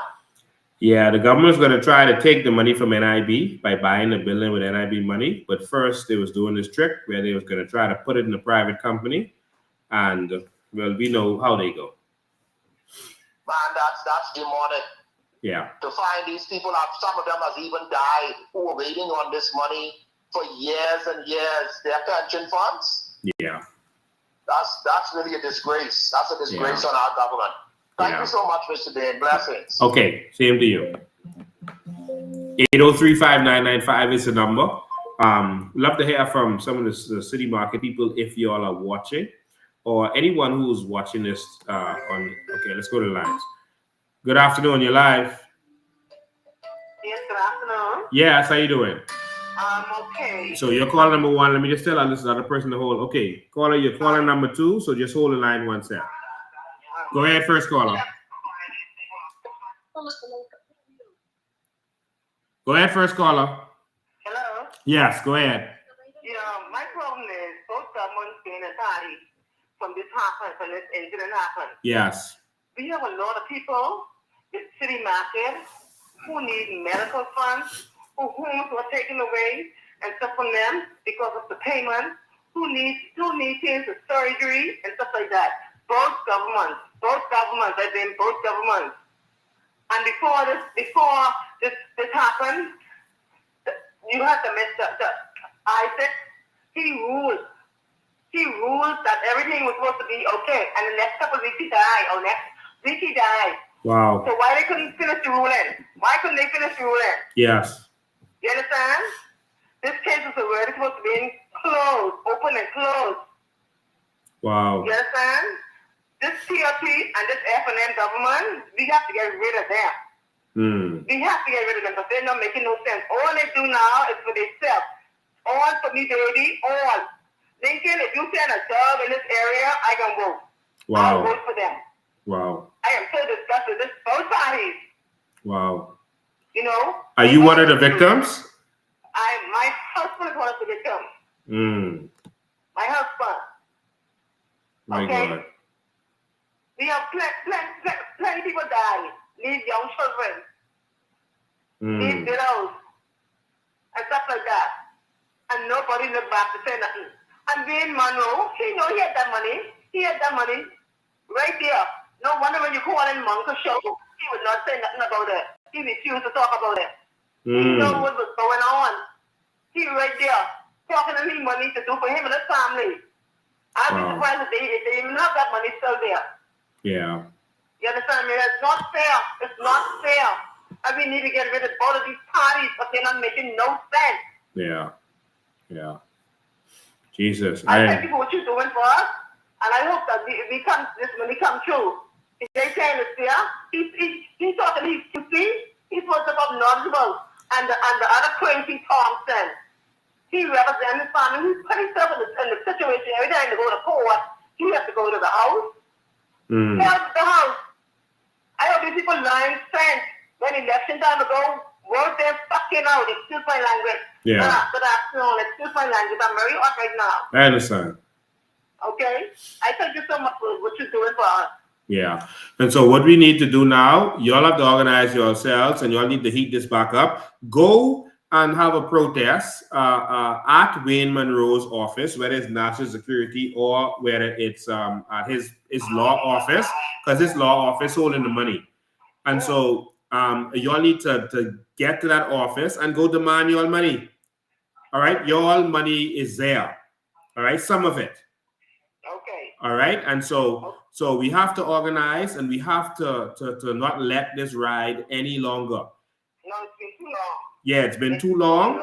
And y'all need to get what belongs to y'all. As simple as that. Okay. All right? All right, thank you. All right. These fellas are millionaires. And I hate when they use their political power to clog things up. I want you all to know that, you know, it is so hard for the common man to get any justice in this country. And that's why I fight. And I hear people, castigate me and lie on me and say all kind of stuff and all this kind of. I don't have time for that. I've been fighting for the Bahamian people for over 2 decades now, and it's a lot of sacrifice. But God has always protected me, and God has always, even though I lose every time I fight for the people, He always multiplies me even more. I had to learn to keep it. I can assure everyone in City Market situation, everyone, that as soon as we come into office, that you are going to get what is yours.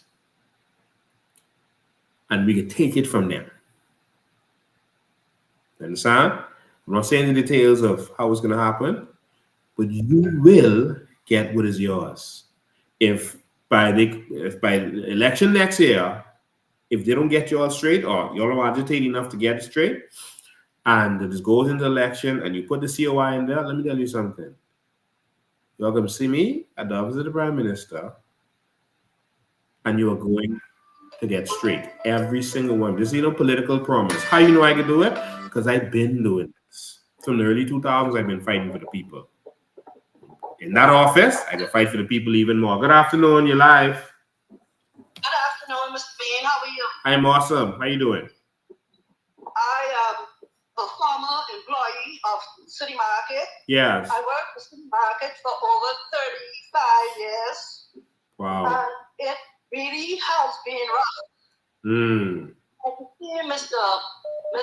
Bean Munroe have all that money sitting down in his office, and the poor City Market people has been suffering. Yeah. Is an empty and a lawyer. That is so sad. And to see on those checks, I so thank you for opening our eyes so the Bahamian people could see what really is going on. Yeah. Thank you for sensitizing us.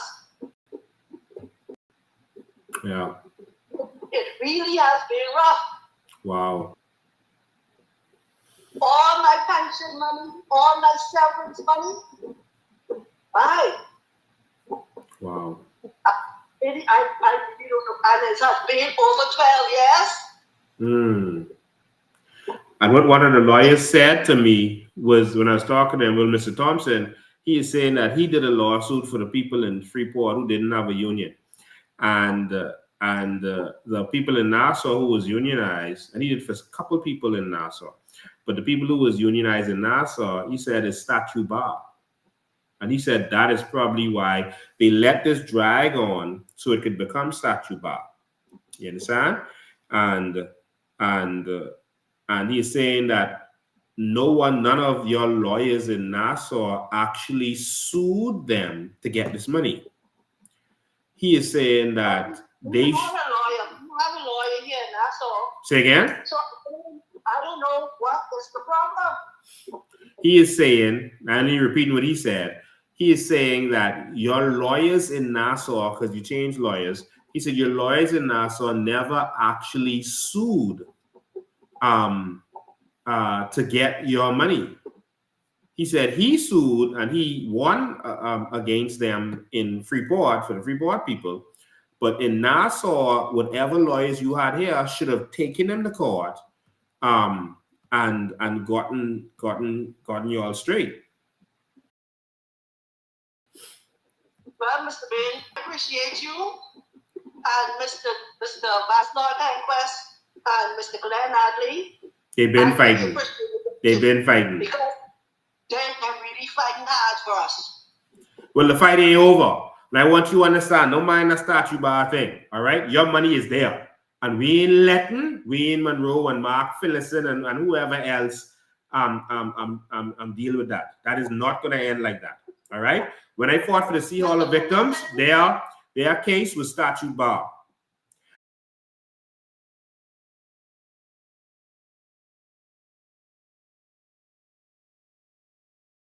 We fought for them. We put the government's foot to the fire. Present and future paid.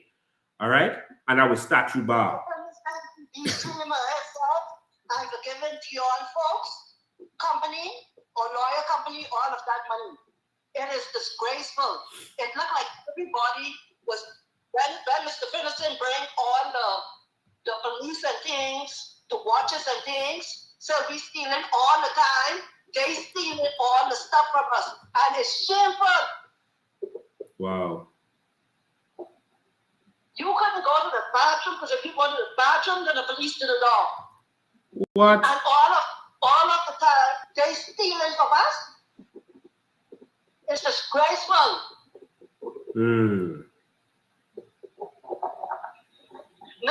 I so thank you for what you're doing for us. Yeah. I appreciate it from the bottom of my heart. God bless you. We can keep fighting. We keep fighting. God bless you. All right. You know, the Bahamian people always get the bad end of the sticks. I saw some people calling. You can call in now, 803-5995. So you can go on a regular line or WhatsApp, and you can get into either of those methods, regular line or WhatsApp. So we know Wayne Munroe has probably about 3 million, and all of this is assumed. And like I said, he told me that he has funds. Calling you live, go ahead. Good day. So this I, your prophet. Welcome. Stand on, boss. Right here, man. Right here in the fight.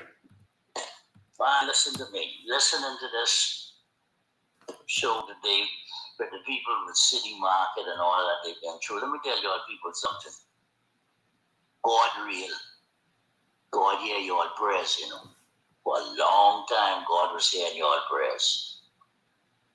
And now the time has come when the Lord sent a political party to make things right for your people in the Bahamas.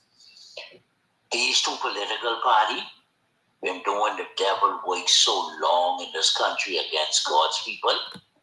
If your people in the Bahamas can't recognize the ones who the Lord have sent to deal with these two political parties, listen to me, my people. Satan came in the political world and got our country the way it is. Satan came into the political world, and the Lord have to send someone in the political world to deal with them. But you have to be wise enough to recognize the ones God has sent to ease the burden of the Bahamian people. Bahamian people, listen, man.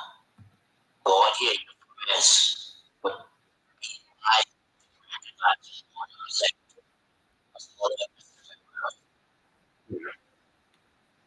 Okay, good. Yeah, my brother. Let me see if I can pull this document up for y'all to see. So let's say Wayne Munroe received 3 million. Let's see if we can pull this other document up. Well, the building, when they last appraised it, was 1.7 million, I think, or something like that. I'll get it for you. Good afternoon, you're live. Good afternoon, you're live. Hi, good afternoon. How you doing? I'm fine, thank you. Go ahead. Hello? Yes, you're live. Go ahead. I'm okay, Mr. Dane. What Mr. James Thompson said to you, but he filed a lawsuit for the people in Freeport to get their money. That's all lawyers didn't file for them. That's a totally lie because Freeport and Nassau came joined as one. So right then, that was a lie Mr. Thompson told you. Yes, I saw the documents where it joined as one. We joined as one because I'm the one who really started the case and put it inside court. Yeah. And I also spoke with the Prime Minister, and I asked him if he could only just help us to get just only our severance pay. He told me, say ain't nothing he could do because it's already in court. I said I know it's in court because I was the one who put it there. So I know what's going on. And Mr. Thompson was saying, but he had a few people, but he paying money too. Actually, Mr. Thompson really right now I'm saying he have but 3 persons he really paying those for that money out from the building in Nassau. Yeah. Mr. Thompson ain't got no bunch of people paying that money too. And that building, what he going to get?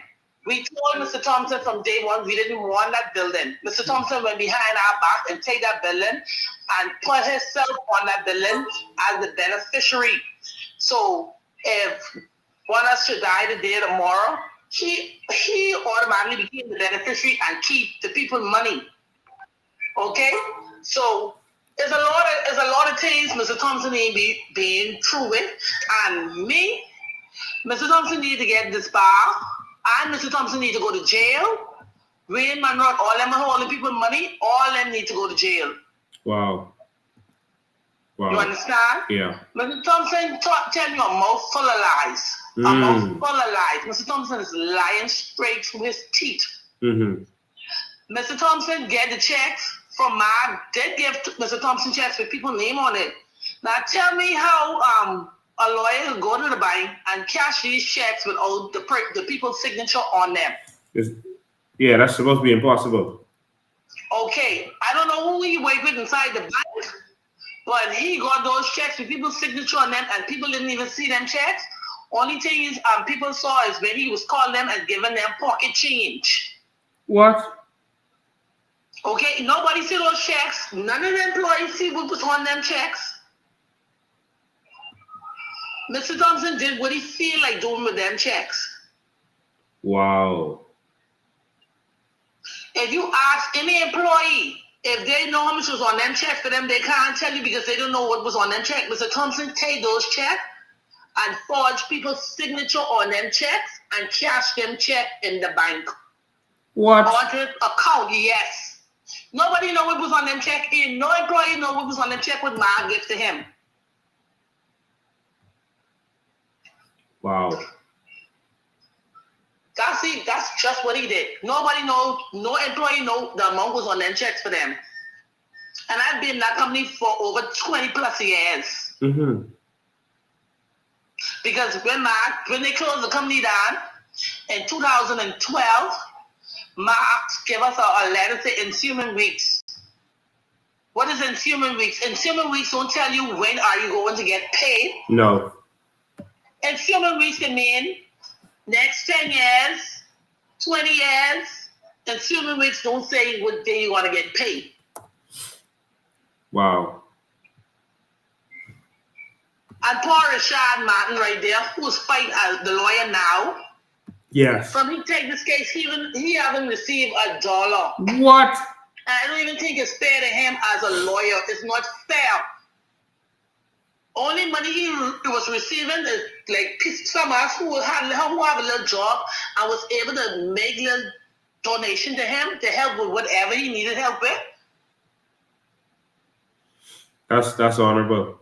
I can tell you, I've been doing this for over 20 years now, and it's a struggle, it's a sacrifice, especially when you're fighting these powerful people. So it's honorable that he is out there doing that, because that's his career. That's not my career. I just do this to help Bahamians. Yes, but he's supposed to make money from that, and the fact that he's willing to sacrifice and is sacrificing himself in order to help people, that is honorable, and we have to always remember people who does stuff like that. Yes. I'm glad you said that publicly.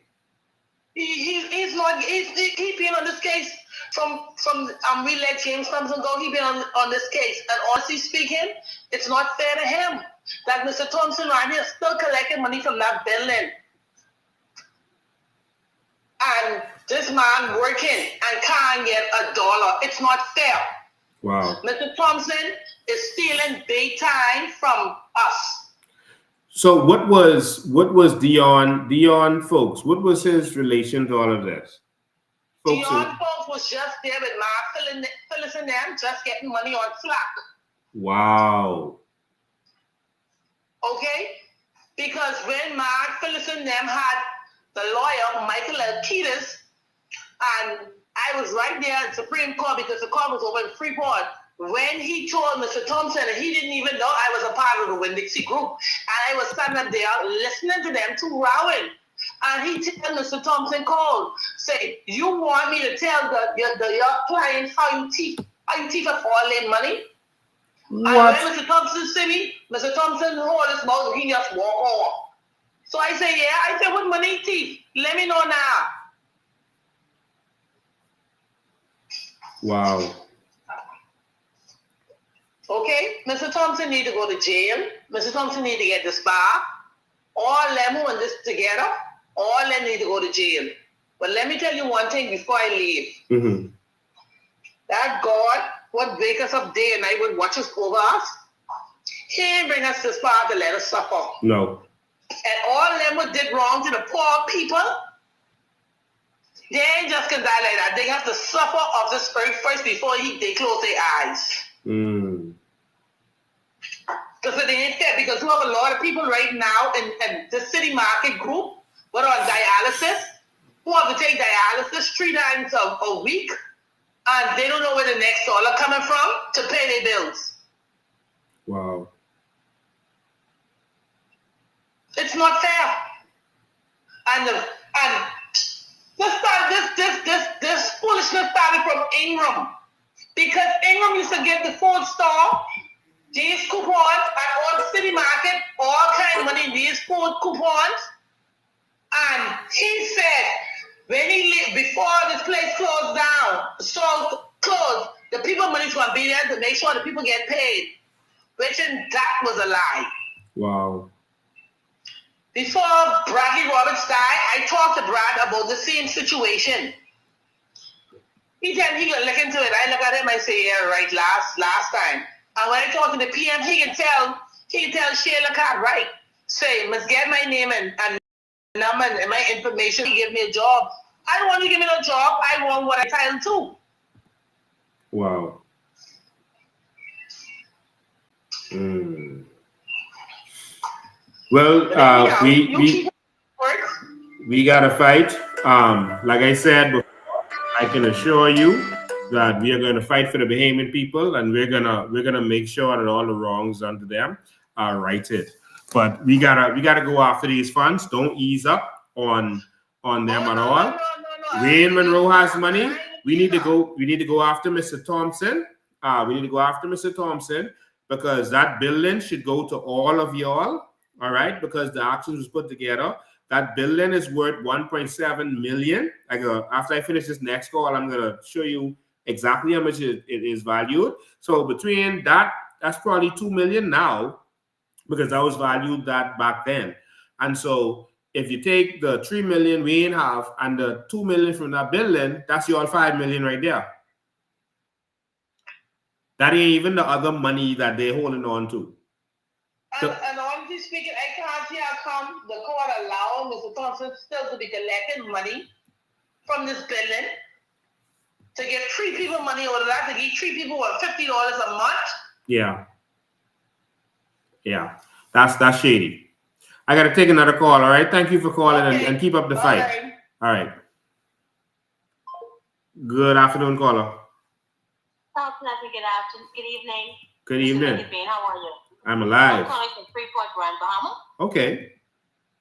I'm concerned about the relations between the Bahamas government and our people and labor rights unionists in terms of conducting business with the international China, right, who isn't a democratic country. And the reason of borrowing and being allies with them in terms of finance is a disrespect to our democracy and our sovereignty. I took some of their clothing that I bought that said made in China, because a lot of the industries in Freeport, Grand Bahama are more concerned about profitability and uniformity rather than the diversification that New Providence has in their stores. So the market is in a slump because everybody's seeking for that authentic look that cannot be found in Freeport.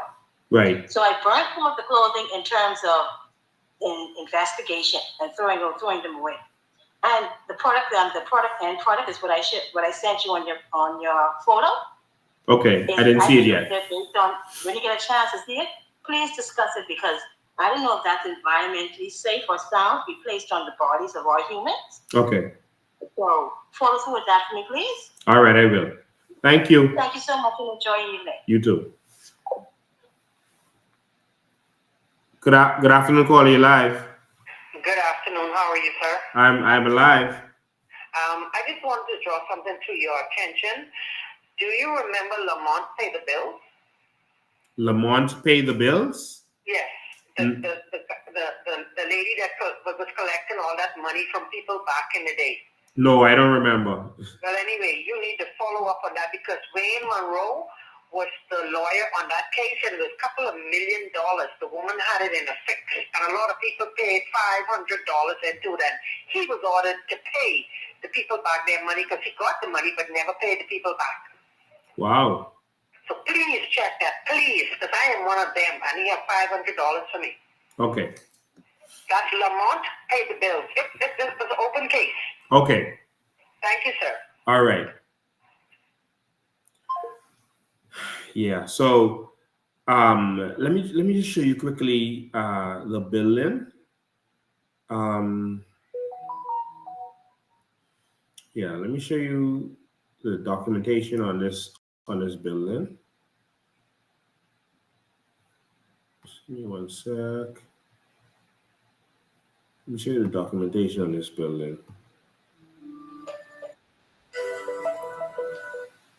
Good afternoon, you're live. Hold 1 second. Let me just show this. Hold 1 sec for me. And so, ladies and gentlemen, you are looking at documentation of the billing. So, Tiger Finlayson only owned 70% of the billing. So, he was instructed to give 70% of the shares directly to the lawyer. So, not to the fund or anything. They gave it directly to the lawyer. Hold on, you're calling number 2. We'll get right to you, okay? You're calling number 2. So the billing, 70% of that billing is $1,500,000. All right. No, sorry, $1,050,000. Is 70% the value of that. All right. So that billing is definitely worth closer to $2 million. So they've collected, I'm told, $1.7 million so far in rent for that building.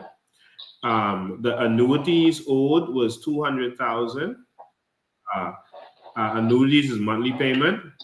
The interim cost, the tax, that means for the lawyer, is $484,000. And also the lawyer also charged another $484,000.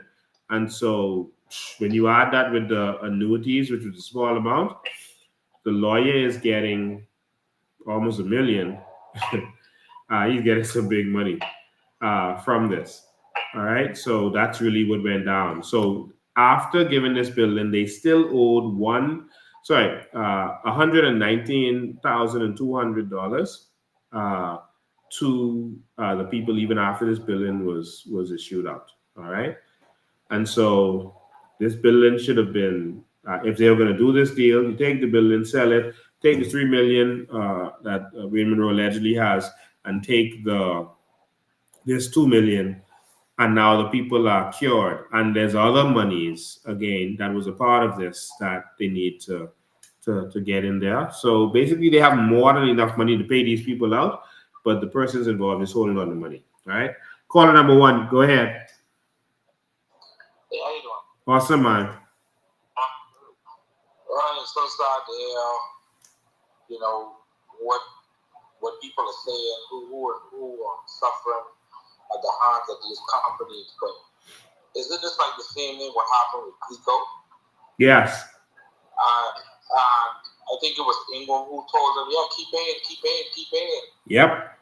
And next minute you look, Clico break off running, and the people didn't get their money yet. I mean, how does the Bahamian people continue to get kept in these jobs? Like, how could big companies come into the country and be able to take persons' money like that and just go? There's no protection for the Bahamian people. There's not. They could get away with millions and millions and millions and millions of dollars. But if you go, or me, you go inside the grocery store, I pick up a can soda and walk out and don't pay for it. They throwing us in jail. Wow. I mean, it's just unbelievable. And then the same name coming up, Wayne Munroe. with the Sylvans guy, he implicated certain things for them. Now you're hearing that he's involved in other things. I mean, people, you gotta think, man. These guys, they gotta stop, man. They have to stop. And those persons from City Meat Market, they've been suffering and waiting for years and years and years. Yeah. Like the woman says, she don't know where to turn, suffering, can't pay her bills. And these guys are riding off into the sunset. And that money, if he still has millions and millions plus or whatever amount he has, that is accruing interest. Yeah. And they should be given that money. They should be given the interest also. And they should pay for the damages and the suffering these people go through. It's just wrong, man. Wow. And around all day in AC, eating a fight nut, eating a octopus of line, caviar, stay flying around the globe on our dime. Yep. While they taxing us to death. Every minute you look, there's a new tax.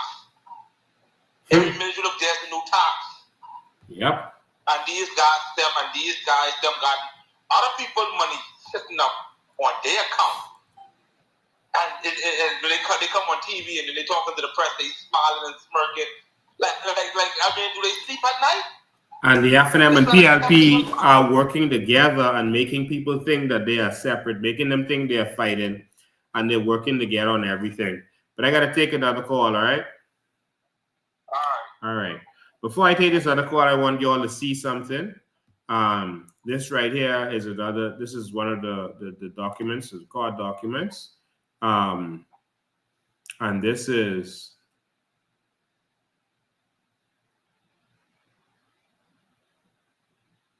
Yeah, this is a court document, and it says here that the defendants and all their directors where applicable, shall forthwith pay the plaintiffs, including all former employees of Bahamas Supermarkets Limited, City Markets, and or Winn-Dixie, who were entitled to severance only, the full amount of their, so I can't see this good, the full amount of their severance or redundancy pay as agreed at the Department of Labor by the defendants to be paid immediately upon completion of the transfer of sale of City Markets business and leases to Quality City Markets Limited. All right, so that money, they were demanded to pay these people immediately once that sale happened. All right, said that the defendants and or their directors were applicable, shall forthwith pay the plaintiffs, including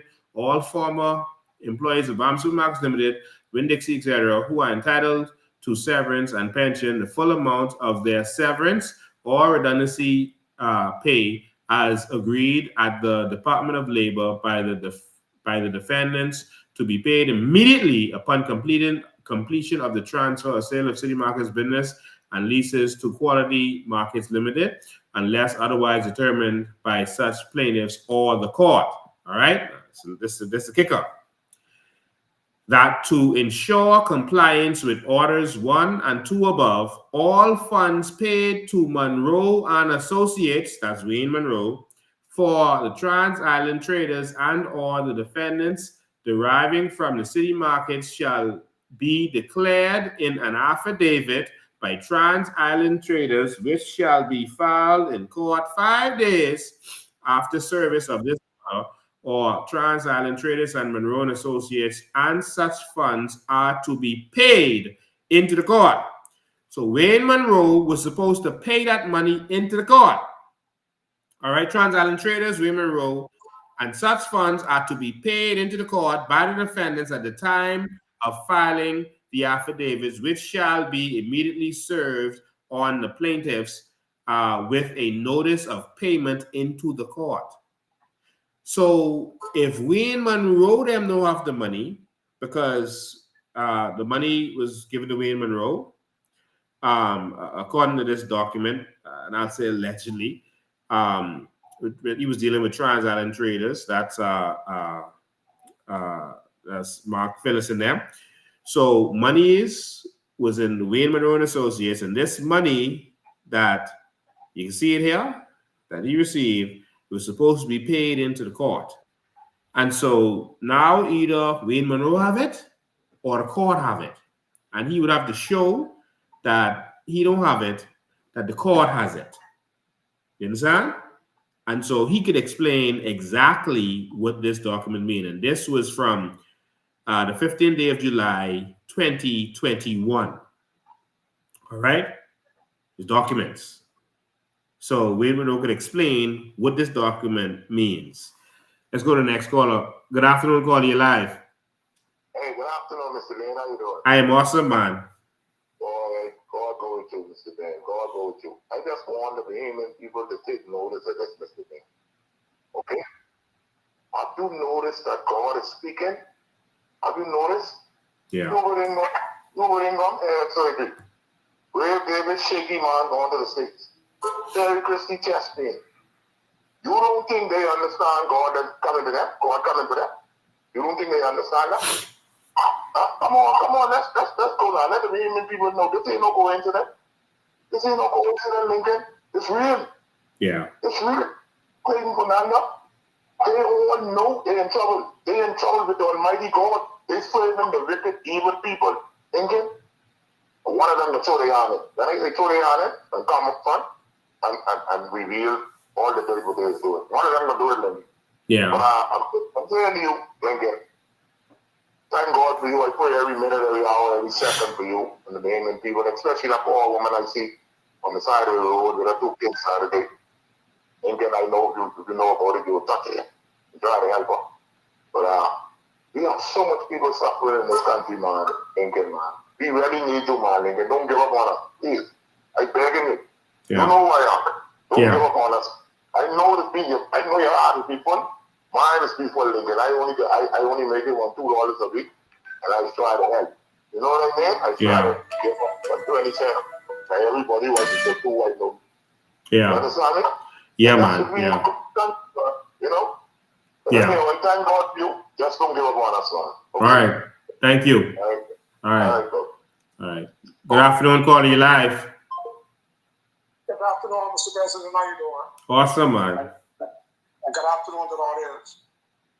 Mr. Ben, what I like to find out is that all the people who already passed away, do you think that those people family should get that money?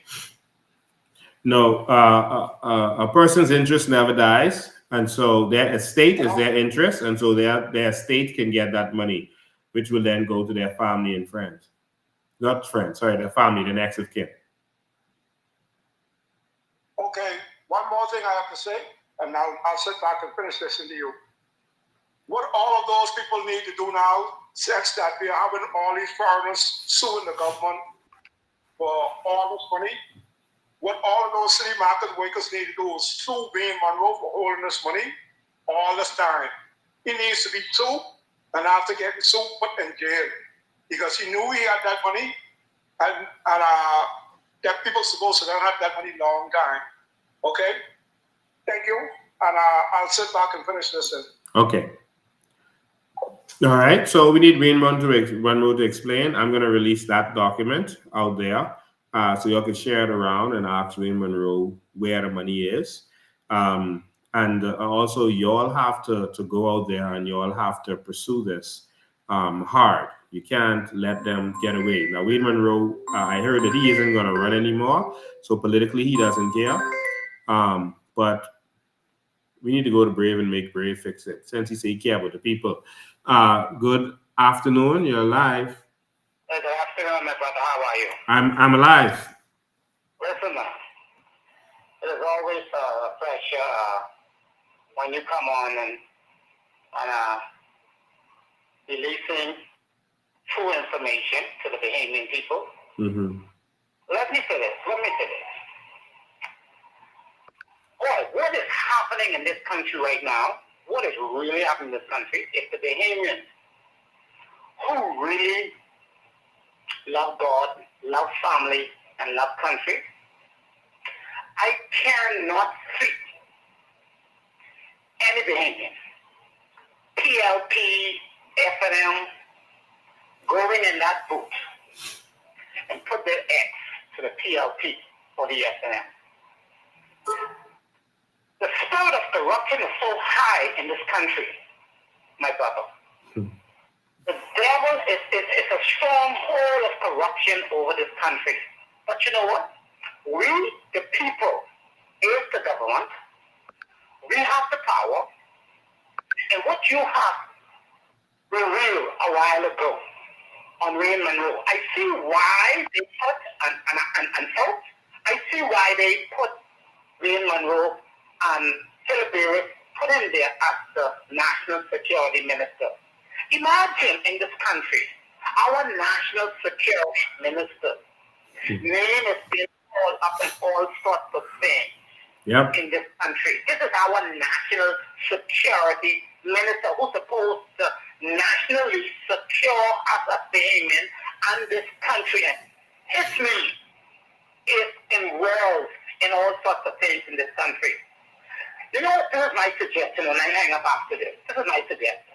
The government, knowing all of this, the government paid out so much money to the Commissioner of Police when they brought him back, and also the deputy, and about 4 of them when they brought them back. The salary was not cut. They brought them back, promoted them, and then they sued the government and they settled that case out of court. They had no case. Well, guess what? The government now can take control, pay these people $6 million or whatever it is, $7 million, pay these people, and the government, if this was not a corrupt government, they would go after these people. But now, how are you going to go after the National Security Minister? And that's Philip Davis, this minister, National Security Minister. How are you going to go after him? It only takes the people to go after him.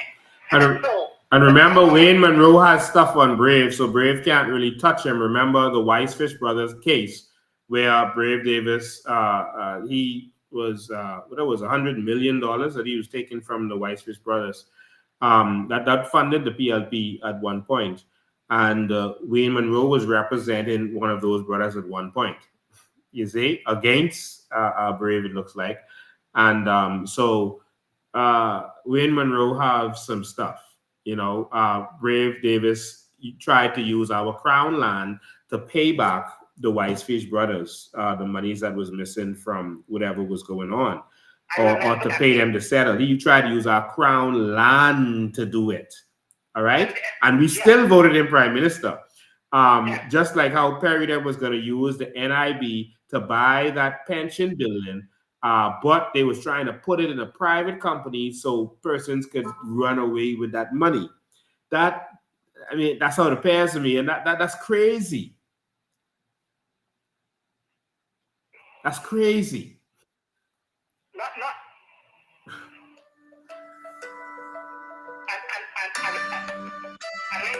Yeah. What has happened? Remember, this government, listen, remember what they did to Bank of the Bahamas? The bad loan. Hold the line for you, man. Millions of dollars. They move it from the Bank of the Bahamas because, you know, I'm a common shareholder of the Bank of the Bahamas. And we used to get one little check, my wife and I, used to get a little check. But guess what? They took all of the bad loans, put it into this company, said the company was going after these persons to try to collect the money. You think they get anything? Nothing.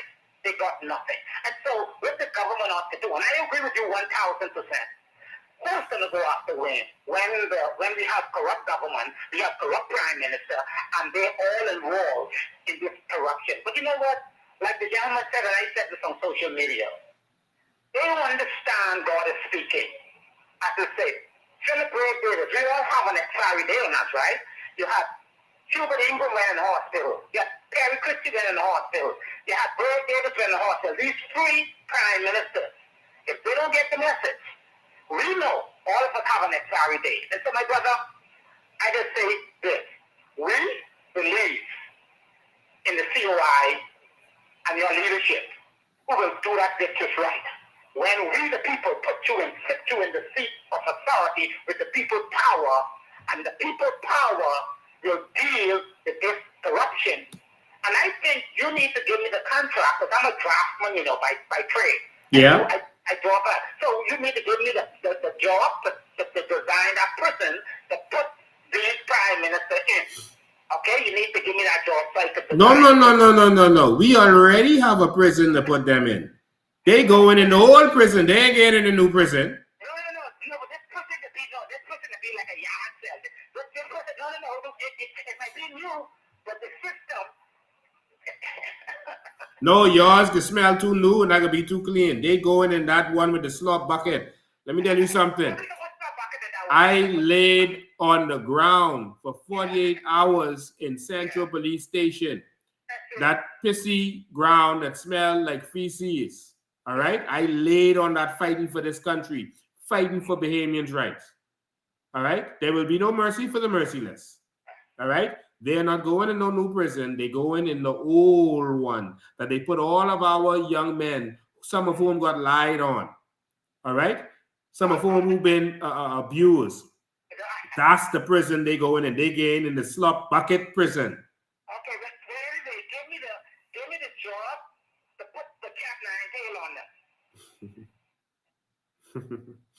Yeah, give me the job to put the Cat 9 tail on. I know the swing it, you see. You can't roll back. You gotta do it right from the thing and you slap back. If you go roll back, that's illegal. So you can't. I know the drill with the Cat 9. And so I want to put Brave on that course, Terry Christie on that course, Ingham on that course, Lennox on that course. Oh, Keith-Bell, you need a special one for Keith-Bell. Okay? For immigration. Okay? Yeah. That's the one who got this country along with Brave David. Put them up to go in the same course and get the same beating. Thank you, my brother. Continue to fight for the Bahamian people.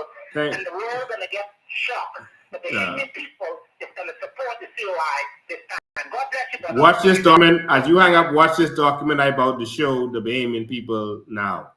Okay, my brother. Love you. All right. Love you too, man.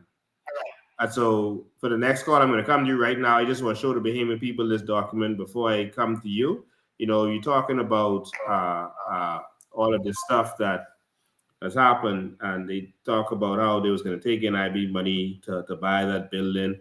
I have actual documents of where they bought these derelict mansions and stuff with our NIB money. I need to do a whole show on that.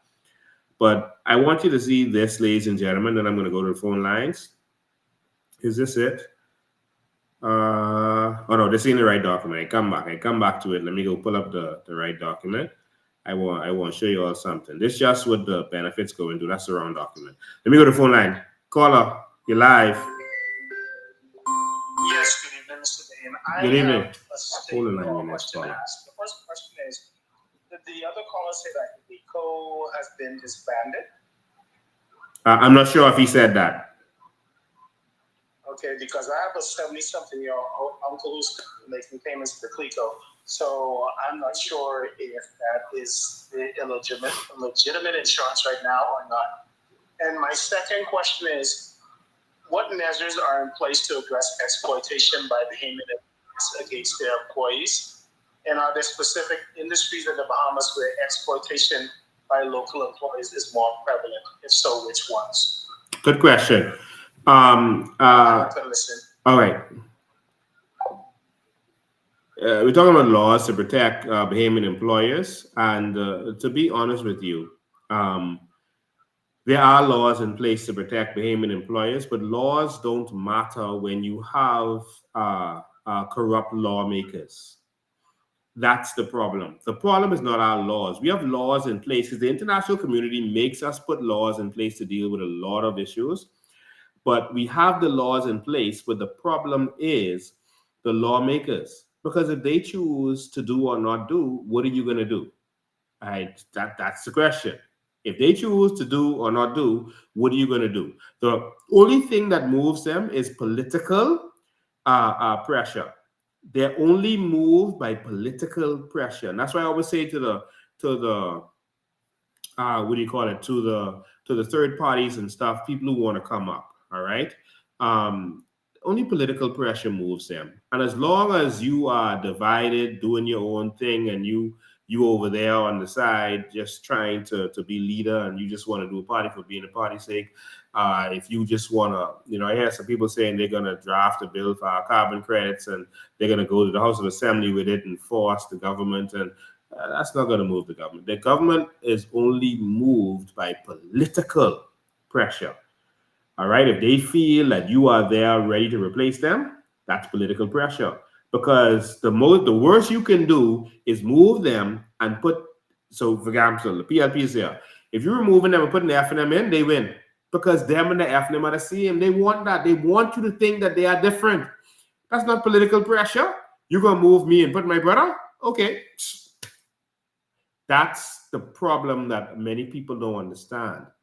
Political pressure is when them and the people they're connected to, their friends, their partners in crime, can be removed.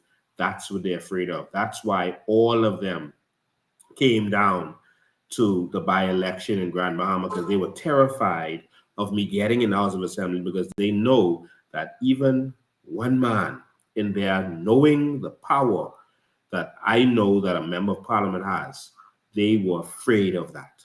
That's what they were terrified of. They could not let us get in that door and not be one of their puppets. They only want, they're going to start pushing other third parties now. All right, they're going to push. I heard they're going to, someone is going to fund Markle Pine, and they're going to, that's on the F&M side. Someone's going to fund someone on the PLP side to take third party votes. All right, and they're going to give them access to media, so you're hearing from them. They're going to make them look good. They're going to send some other candidates to go with them and say, man, we can make sure you're all straight, so that they can have people that they're controlling to get in there. These are the old tricks. You understand? But we have to be wise. Before I go to the next caller, I promise to let you see this document. This is a document from NIB. Let me show you. This is the kind of stuff that these people do. All right. So this is the kind of stuff that these people do. And I need to have a whole show just on this. So I showed you a document last week where NIB was just buying equipment for the clinics, equipment and gas and that kind of stuff for the clinics. All right, with our money. All right, which is criminal.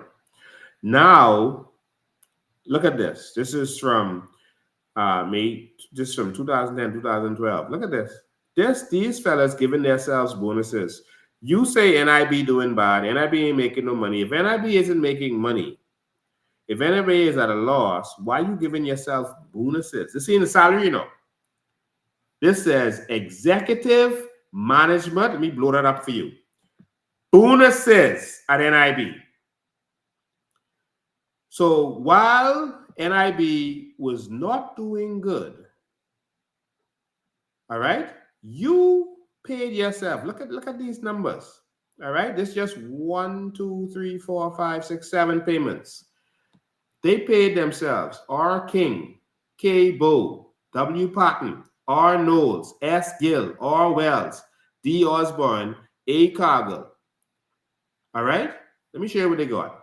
R. King got 97,916. He got his 100 grand. All right, and that's in 1, 2, 3, 4, 5, 6 checks. All right, Cabo got $65.8 thousand in 6 checks. W. Patton, 6 checks for $70,000. P. Knowles, so every executive was giving himself bonus. P. Knowles, and this, Jesus, $65,000. Orwell, $63,000. D. Osborne, $35,000, and A. Cargill. Oh, which A. Cargill is that, y'all? Which A. Cargill is that?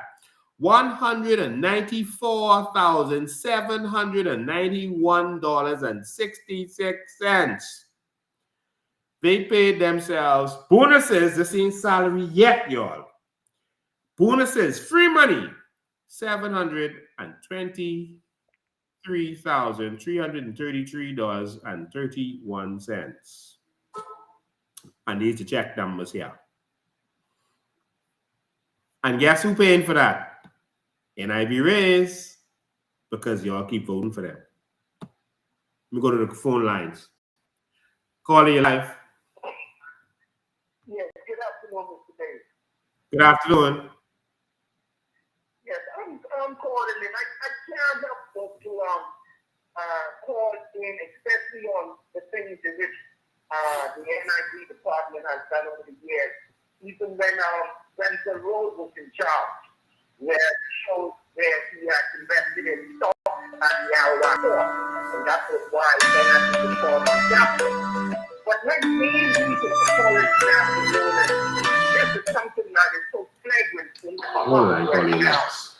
Lawyers engaging in criminal activities and walking away scot-free. Mr. Munroe, according to those allegations that are placed against him, even by the employees of City Market, each one of them should go and file a complaint at the Bar Association against him. Then go and file a criminal complaint for theft by reason of employment and having this barred. He's a disgrace to the Bahamian character of the international stage. I'm calling from North Carolina. Wow. Wow. It urges Bahamian citizens abroad that are working hard to come back home to build a business in our country, but yet still it seems like it's going to the down underneath these two parties that have been one party over many years. Three lawyers, the senior firm, and three prime ministers of the Bahamas. This can't be no coincidence. And the people are sleeping. Blatant plots to deprive us, continuously deprive us of everything that our great-grandparents worked hard to obtain for us. They're stolen our land and the minerals. Thank you, Mr. Dean. I just wanted to voice that opinion for you. Thank you, too.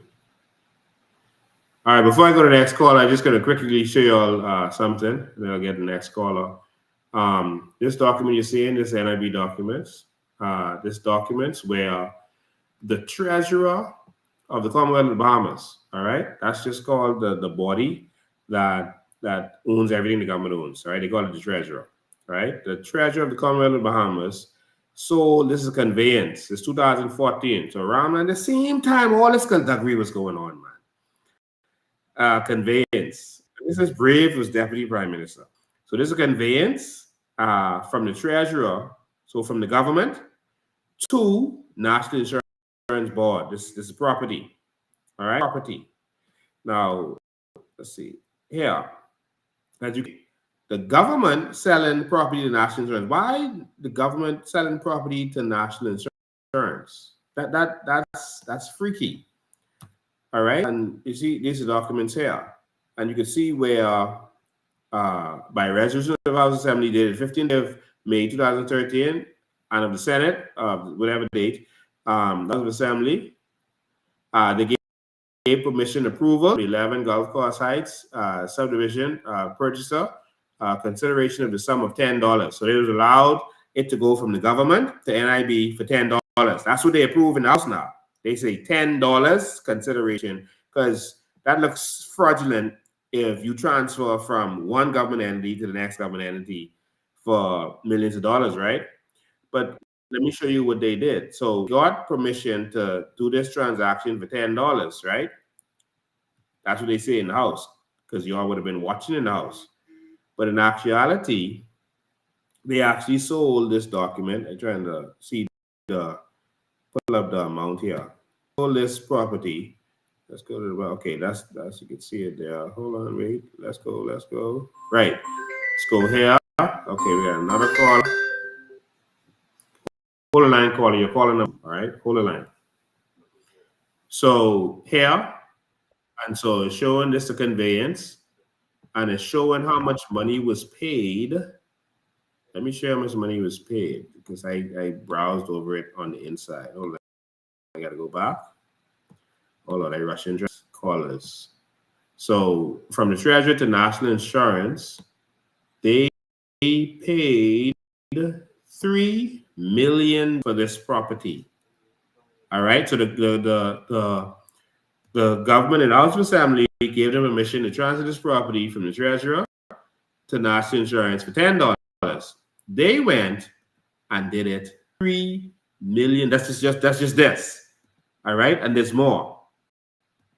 $3 million. You can see the total amount on the top here. All right. See there, $3 million. All right, is what they ended up selling it for. You see the stamp tax is what you see on the top here, which is 10%. The 10% stamp duty is $300,000. Sold for $3 million. And so they took our NI to do that. Why? Who really own this? Where they get this from?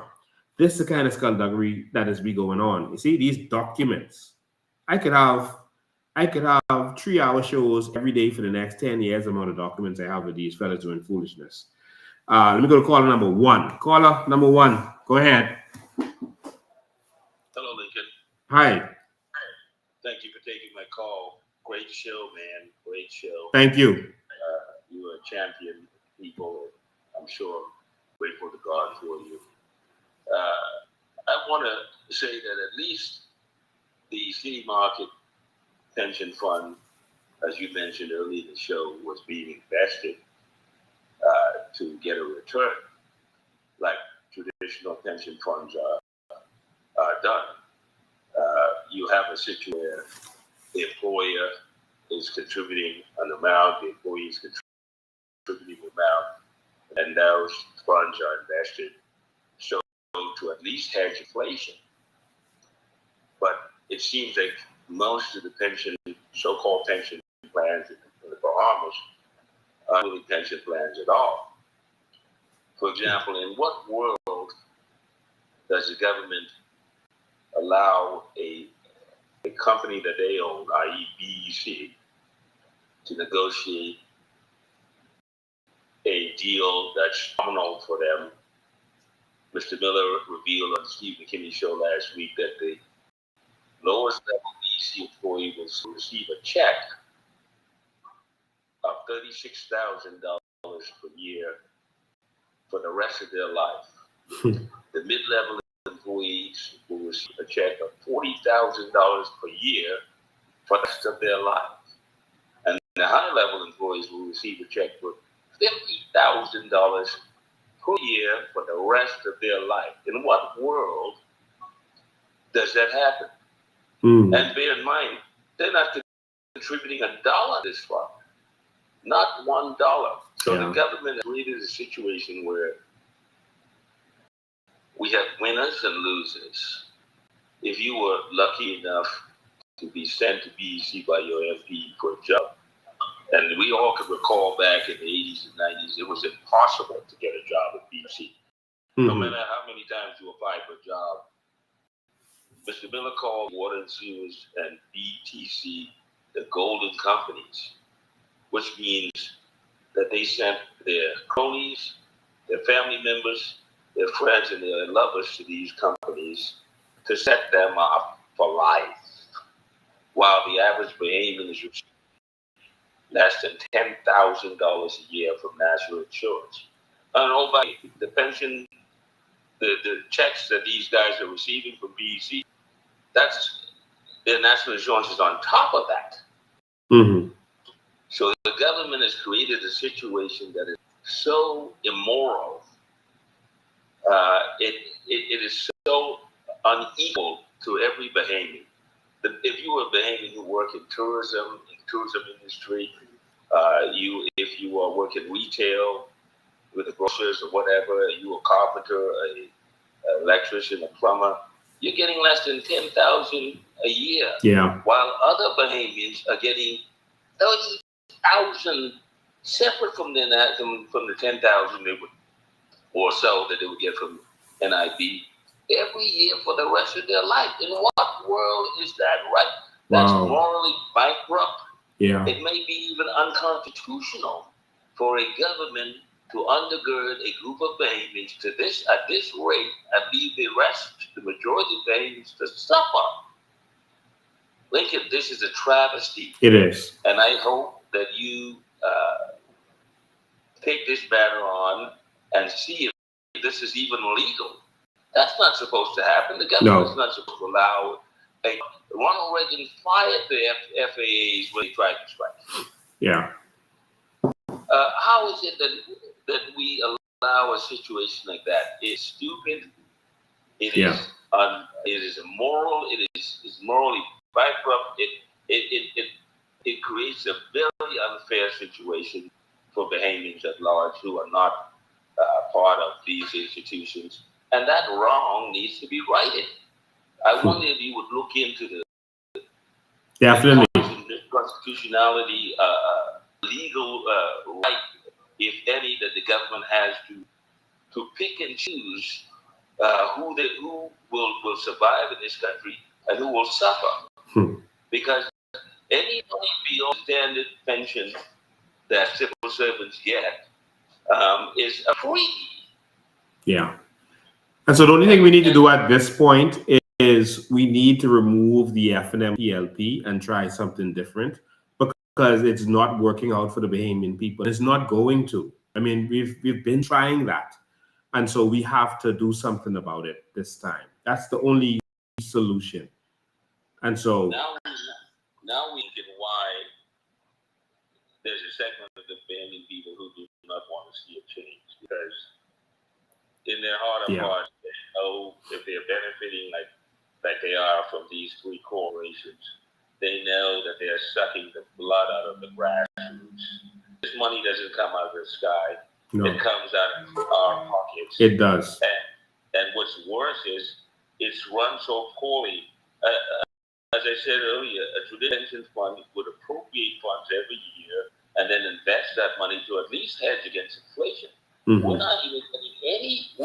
This is the worst way to run any type of pension fund ever.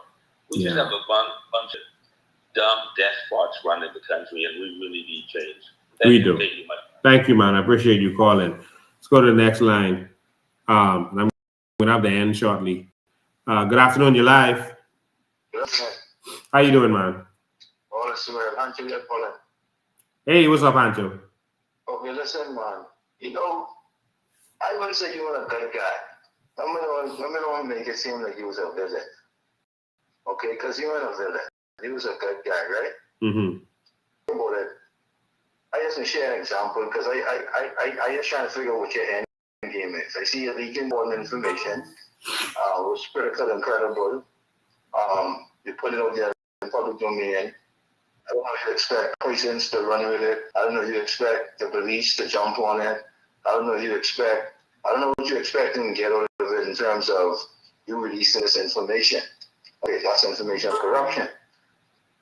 Stillman's leaks some information, you get the FBI involved. You almost got on live, the matters in the FBI in the US. That's substance, that's traction. Tomorrow, I want to say tomorrow will come, this information you leak, it doesn't go nowhere.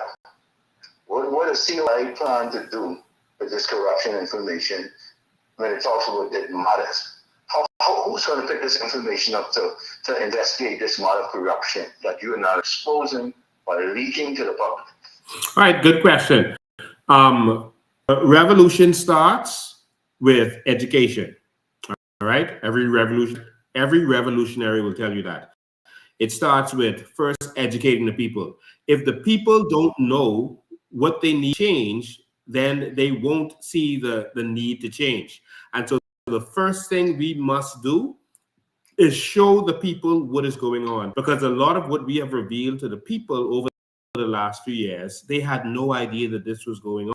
And it is causing the people to be stirred up now to say that, no, we need a change. This cannot happen. Because the biggest way there's many ways you can get change. And we've used all of these mediums. We've gone to the courts. We have injunctions against the government now. We have several injunctions. We have lawsuits. We have probably about 7 lawsuits against the government right now, active as we speak. We have filed for commissions of let me finish because you asked me a question. We filed for commissions of inquiry with the government, and the purpose of that was not that we believed that they would actually do the commission of inquiry, but it was to inform the people of what's going on and use it as an opportunity to educate the Bahamian people while the media was blocking us. And so we filed for commission of inquiries, which have forced governments to prorogue the House, because if they didn't prorogue it, they had to do the commission of inquiry. And that's why Brave and them recently prorogued the House with no explanation because we put a barrier on immigration. They didn't want to do it, so they prorogued the House. And so we can go back and do it again and force them to prorogue the House again. All right? But the first thing we did, the first thing you have to do is make the people aware of what's going on. That's what Martin Luther King did. That's what Mahatma Gandhi did. That's what Finlayson and Malo Butler, etc. did. And so that's what we started off with. We don't just go there and inform the people. We've been fighting the people, my brother. We've been fighting people. We've been putting our money where our mouth is. We've been spending our time in jail fighting for this, and we've gotten a lot of results, and we've forced the government hands. A lot of what the government was forced to do is the pressure that we put on them. And so we have taken things. Sorry, go ahead. Why do you think getting locked up is fighting for the people? Why do I think that? I don't think getting locked up is fighting for the people. I think fighting for the people results in getting locked up, because no change ever happens unless someone is arrested. The status quo uses their power, and their power is jail and the judges that they appoint. And so that's their power. So whether it was Jesus Christ getting locked up or the disciples getting locked up or Martin Luther King, Mahatma Gandhi, change has never come unless someone has been willing to give up their freedom. Finlayson was locked up. Finlayson. Because I really don't want the information that you share, if it's facts, to just go in on our ears and there's no traction. So what would you like to see happen tomorrow? What would COI do in terms of leading this corruption movement, in terms of, okay, now we have new evidence of corruption and are proven where they are spending money on these derelict homes? Hold on. That isn't new information. We've brought that information about NIB a couple of years ago now, okay? And so we've been putting this out. We put information out on immigration. It forced their hands. They moved the immigration. Things changed. They couldn't do what they were doing anymore. We forced their hand on a lot of stuff. I don't have the time to go into details of all of this. And so in terms of the information that you were provided tonight, those persons, listen, my job in this is to educate the Bahamian public and to bring it to the awareness of the people so it cannot be hidden anymore. And so those persons have a lawyer. If they want me to present them, they now have the opportunity to know that I have documentation. I know where to go with this, and they can make a stance as it relates to that. I have fought many battles as it relates to this. All right, I don't just talk. All right, I fought. Listen, you asked a question. I fought for many, and we won every single battle that we have fought. Every single battle with the power of God. He gets the glory, not me. Every single battle. All right, these city market people are going to get their justice, even if it's when the COI takes the government, and we make sure that they get their justice. And not only people we're going to be fighting for this, people who lost their land, people who have been victimized, people who the government just take their land. All right, there's a lot of people that lined up that we're going to be fighting for. This is just a part of it. Now, there's so much corruption that every few days there's a new scandal out. All right, we only got 24 hours a day, so we have to choose what we pay attention to. But right now, never been this much scandal in the history of this nation. And so now it's going to be for the Bahamian people to say, listen, we can't go back to that previous scandalous party. We can't keep the scandalous F&M, sorry, PLP. So we need the new party. I didn't hear what you said. So what you're saying is, and okay, so let me ask you, correct me if I'm wrong. So in your strategy, you provide us this facts to educate us and hope that when election call, we don't vote for SM or PLP based on the information you're providing. Based on the information I'm providing, my brother, everything starts with knowledge. Whatever religion you believe in, someone gave you knowledge and caused you to believe that way. And then you came to their church or their synagogue or their rabbi. And it starts with knowledge. And so we give you the knowledge and you decide. The people have a choice, you know, my brother. The people now choose if they want to continue with what has been.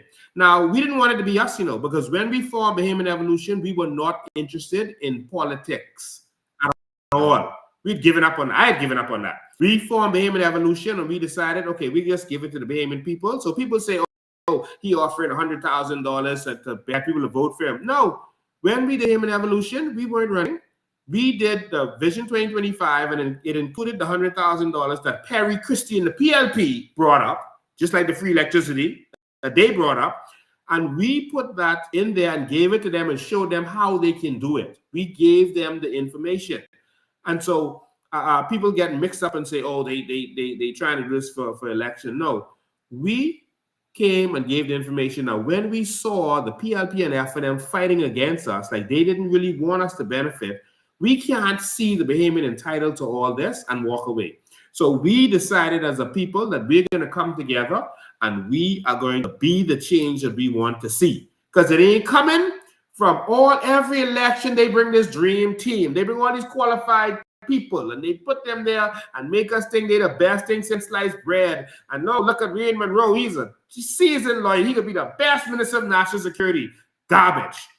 And everyone that they bring always turns out to be garbage because of the corruption. Hold on, because of the corruption of the system. All right? And so what we decided to offer ourselves, we could bring that change. Real qualified Bahamians got to change. Go ahead.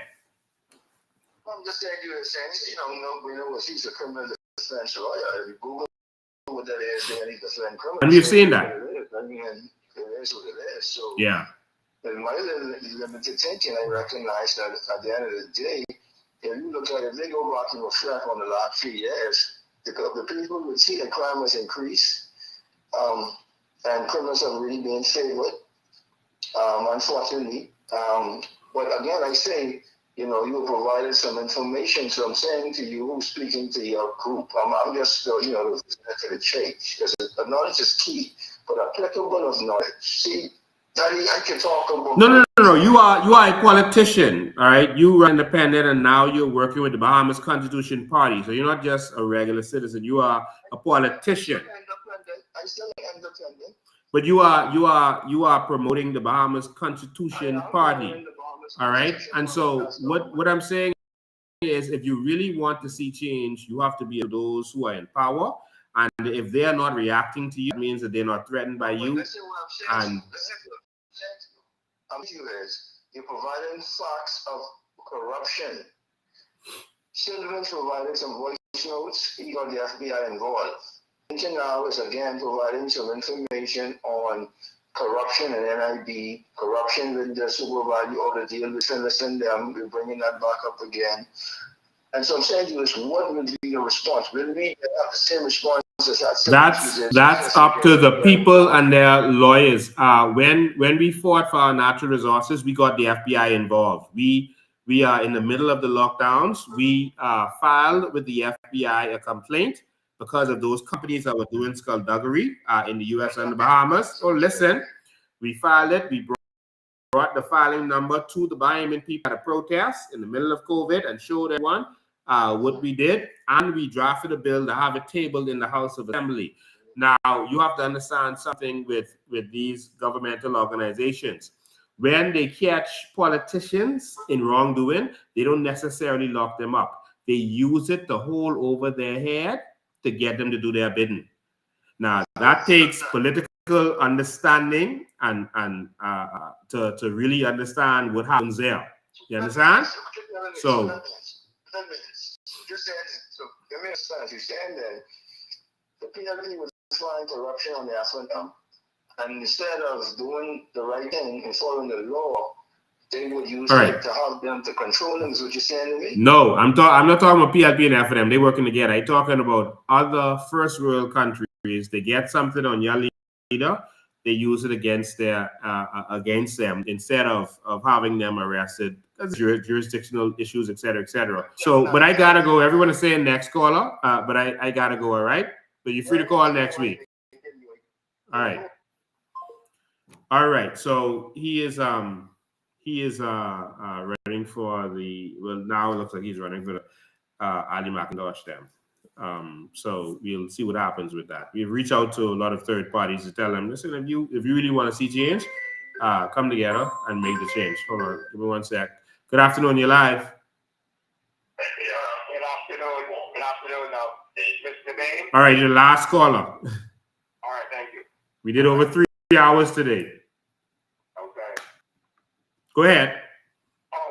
Yes, good afternoon, Bahamas. You know what is so troubling?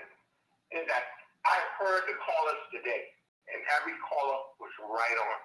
Yeah. It goes to show that the Bahamian people have finally woken up. Yeah. And it is so sad that, our state citizens' pensions have not even been increased. But yet they get a pension and they are taxed. Just the other day, a Haitian lady was awarded what? $575,000 from taxpayers' money. That her Bahamian citizenship was late and that she was put off. But what about the people from City Market who have been fighting for years for their pay? When I think about the amount of natural resources we have in our country, but besides that, $156 billion that we should be getting every year because of our seagrass, what's going to happen to that? What's going to happen to that?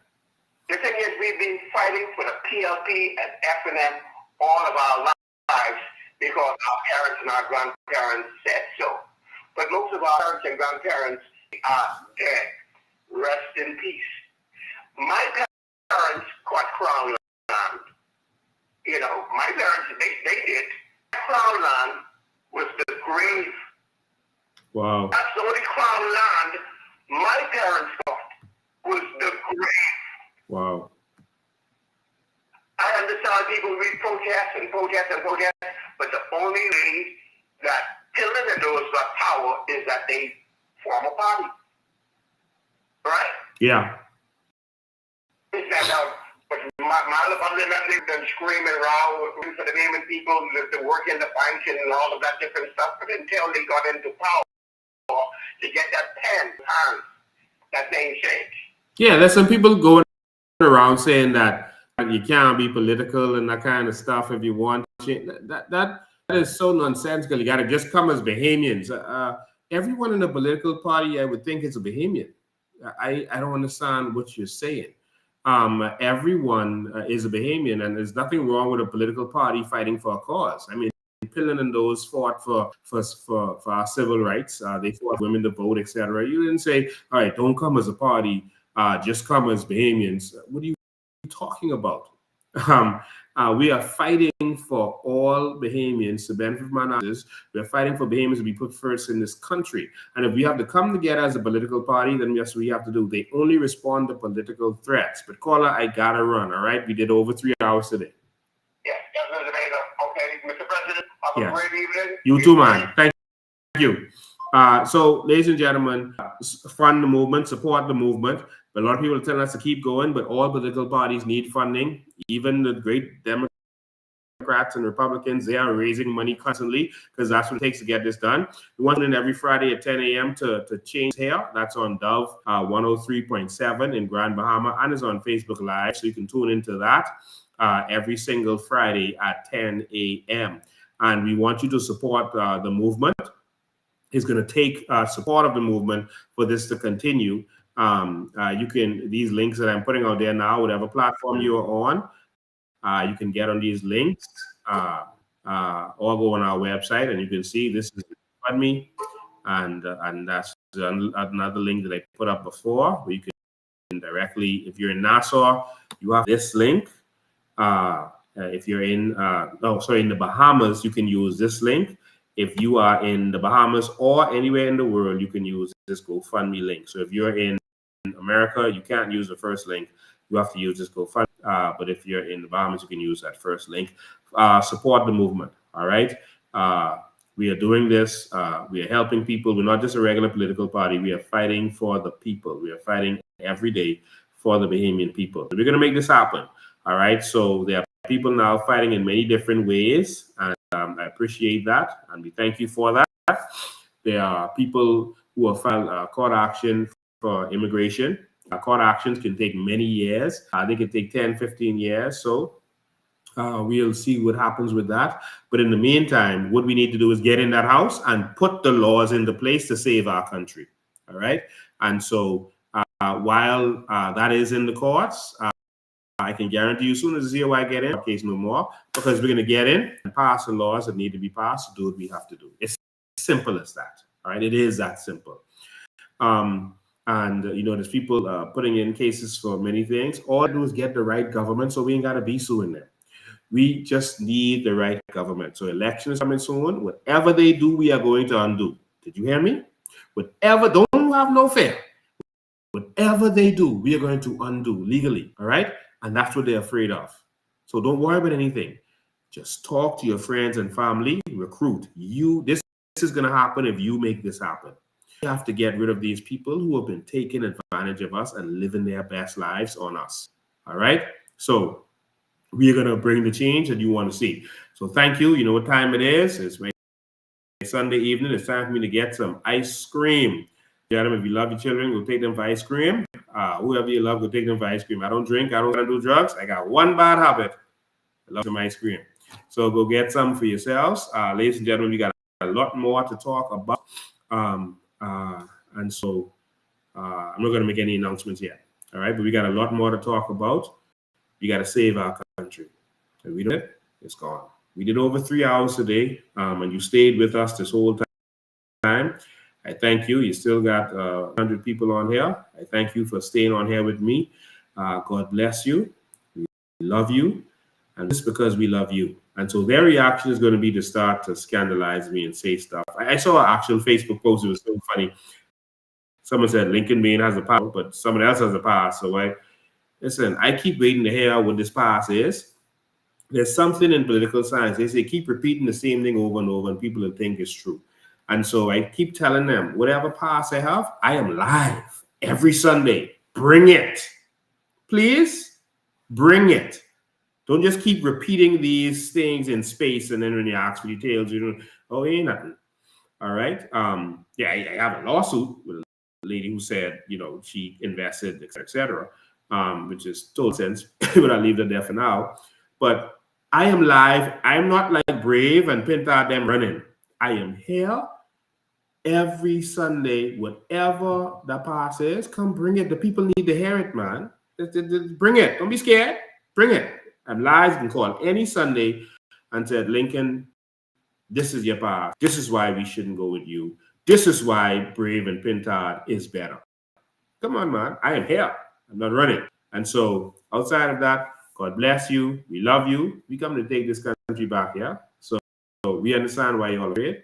Stay afraid. Because Judgment Day is upon us.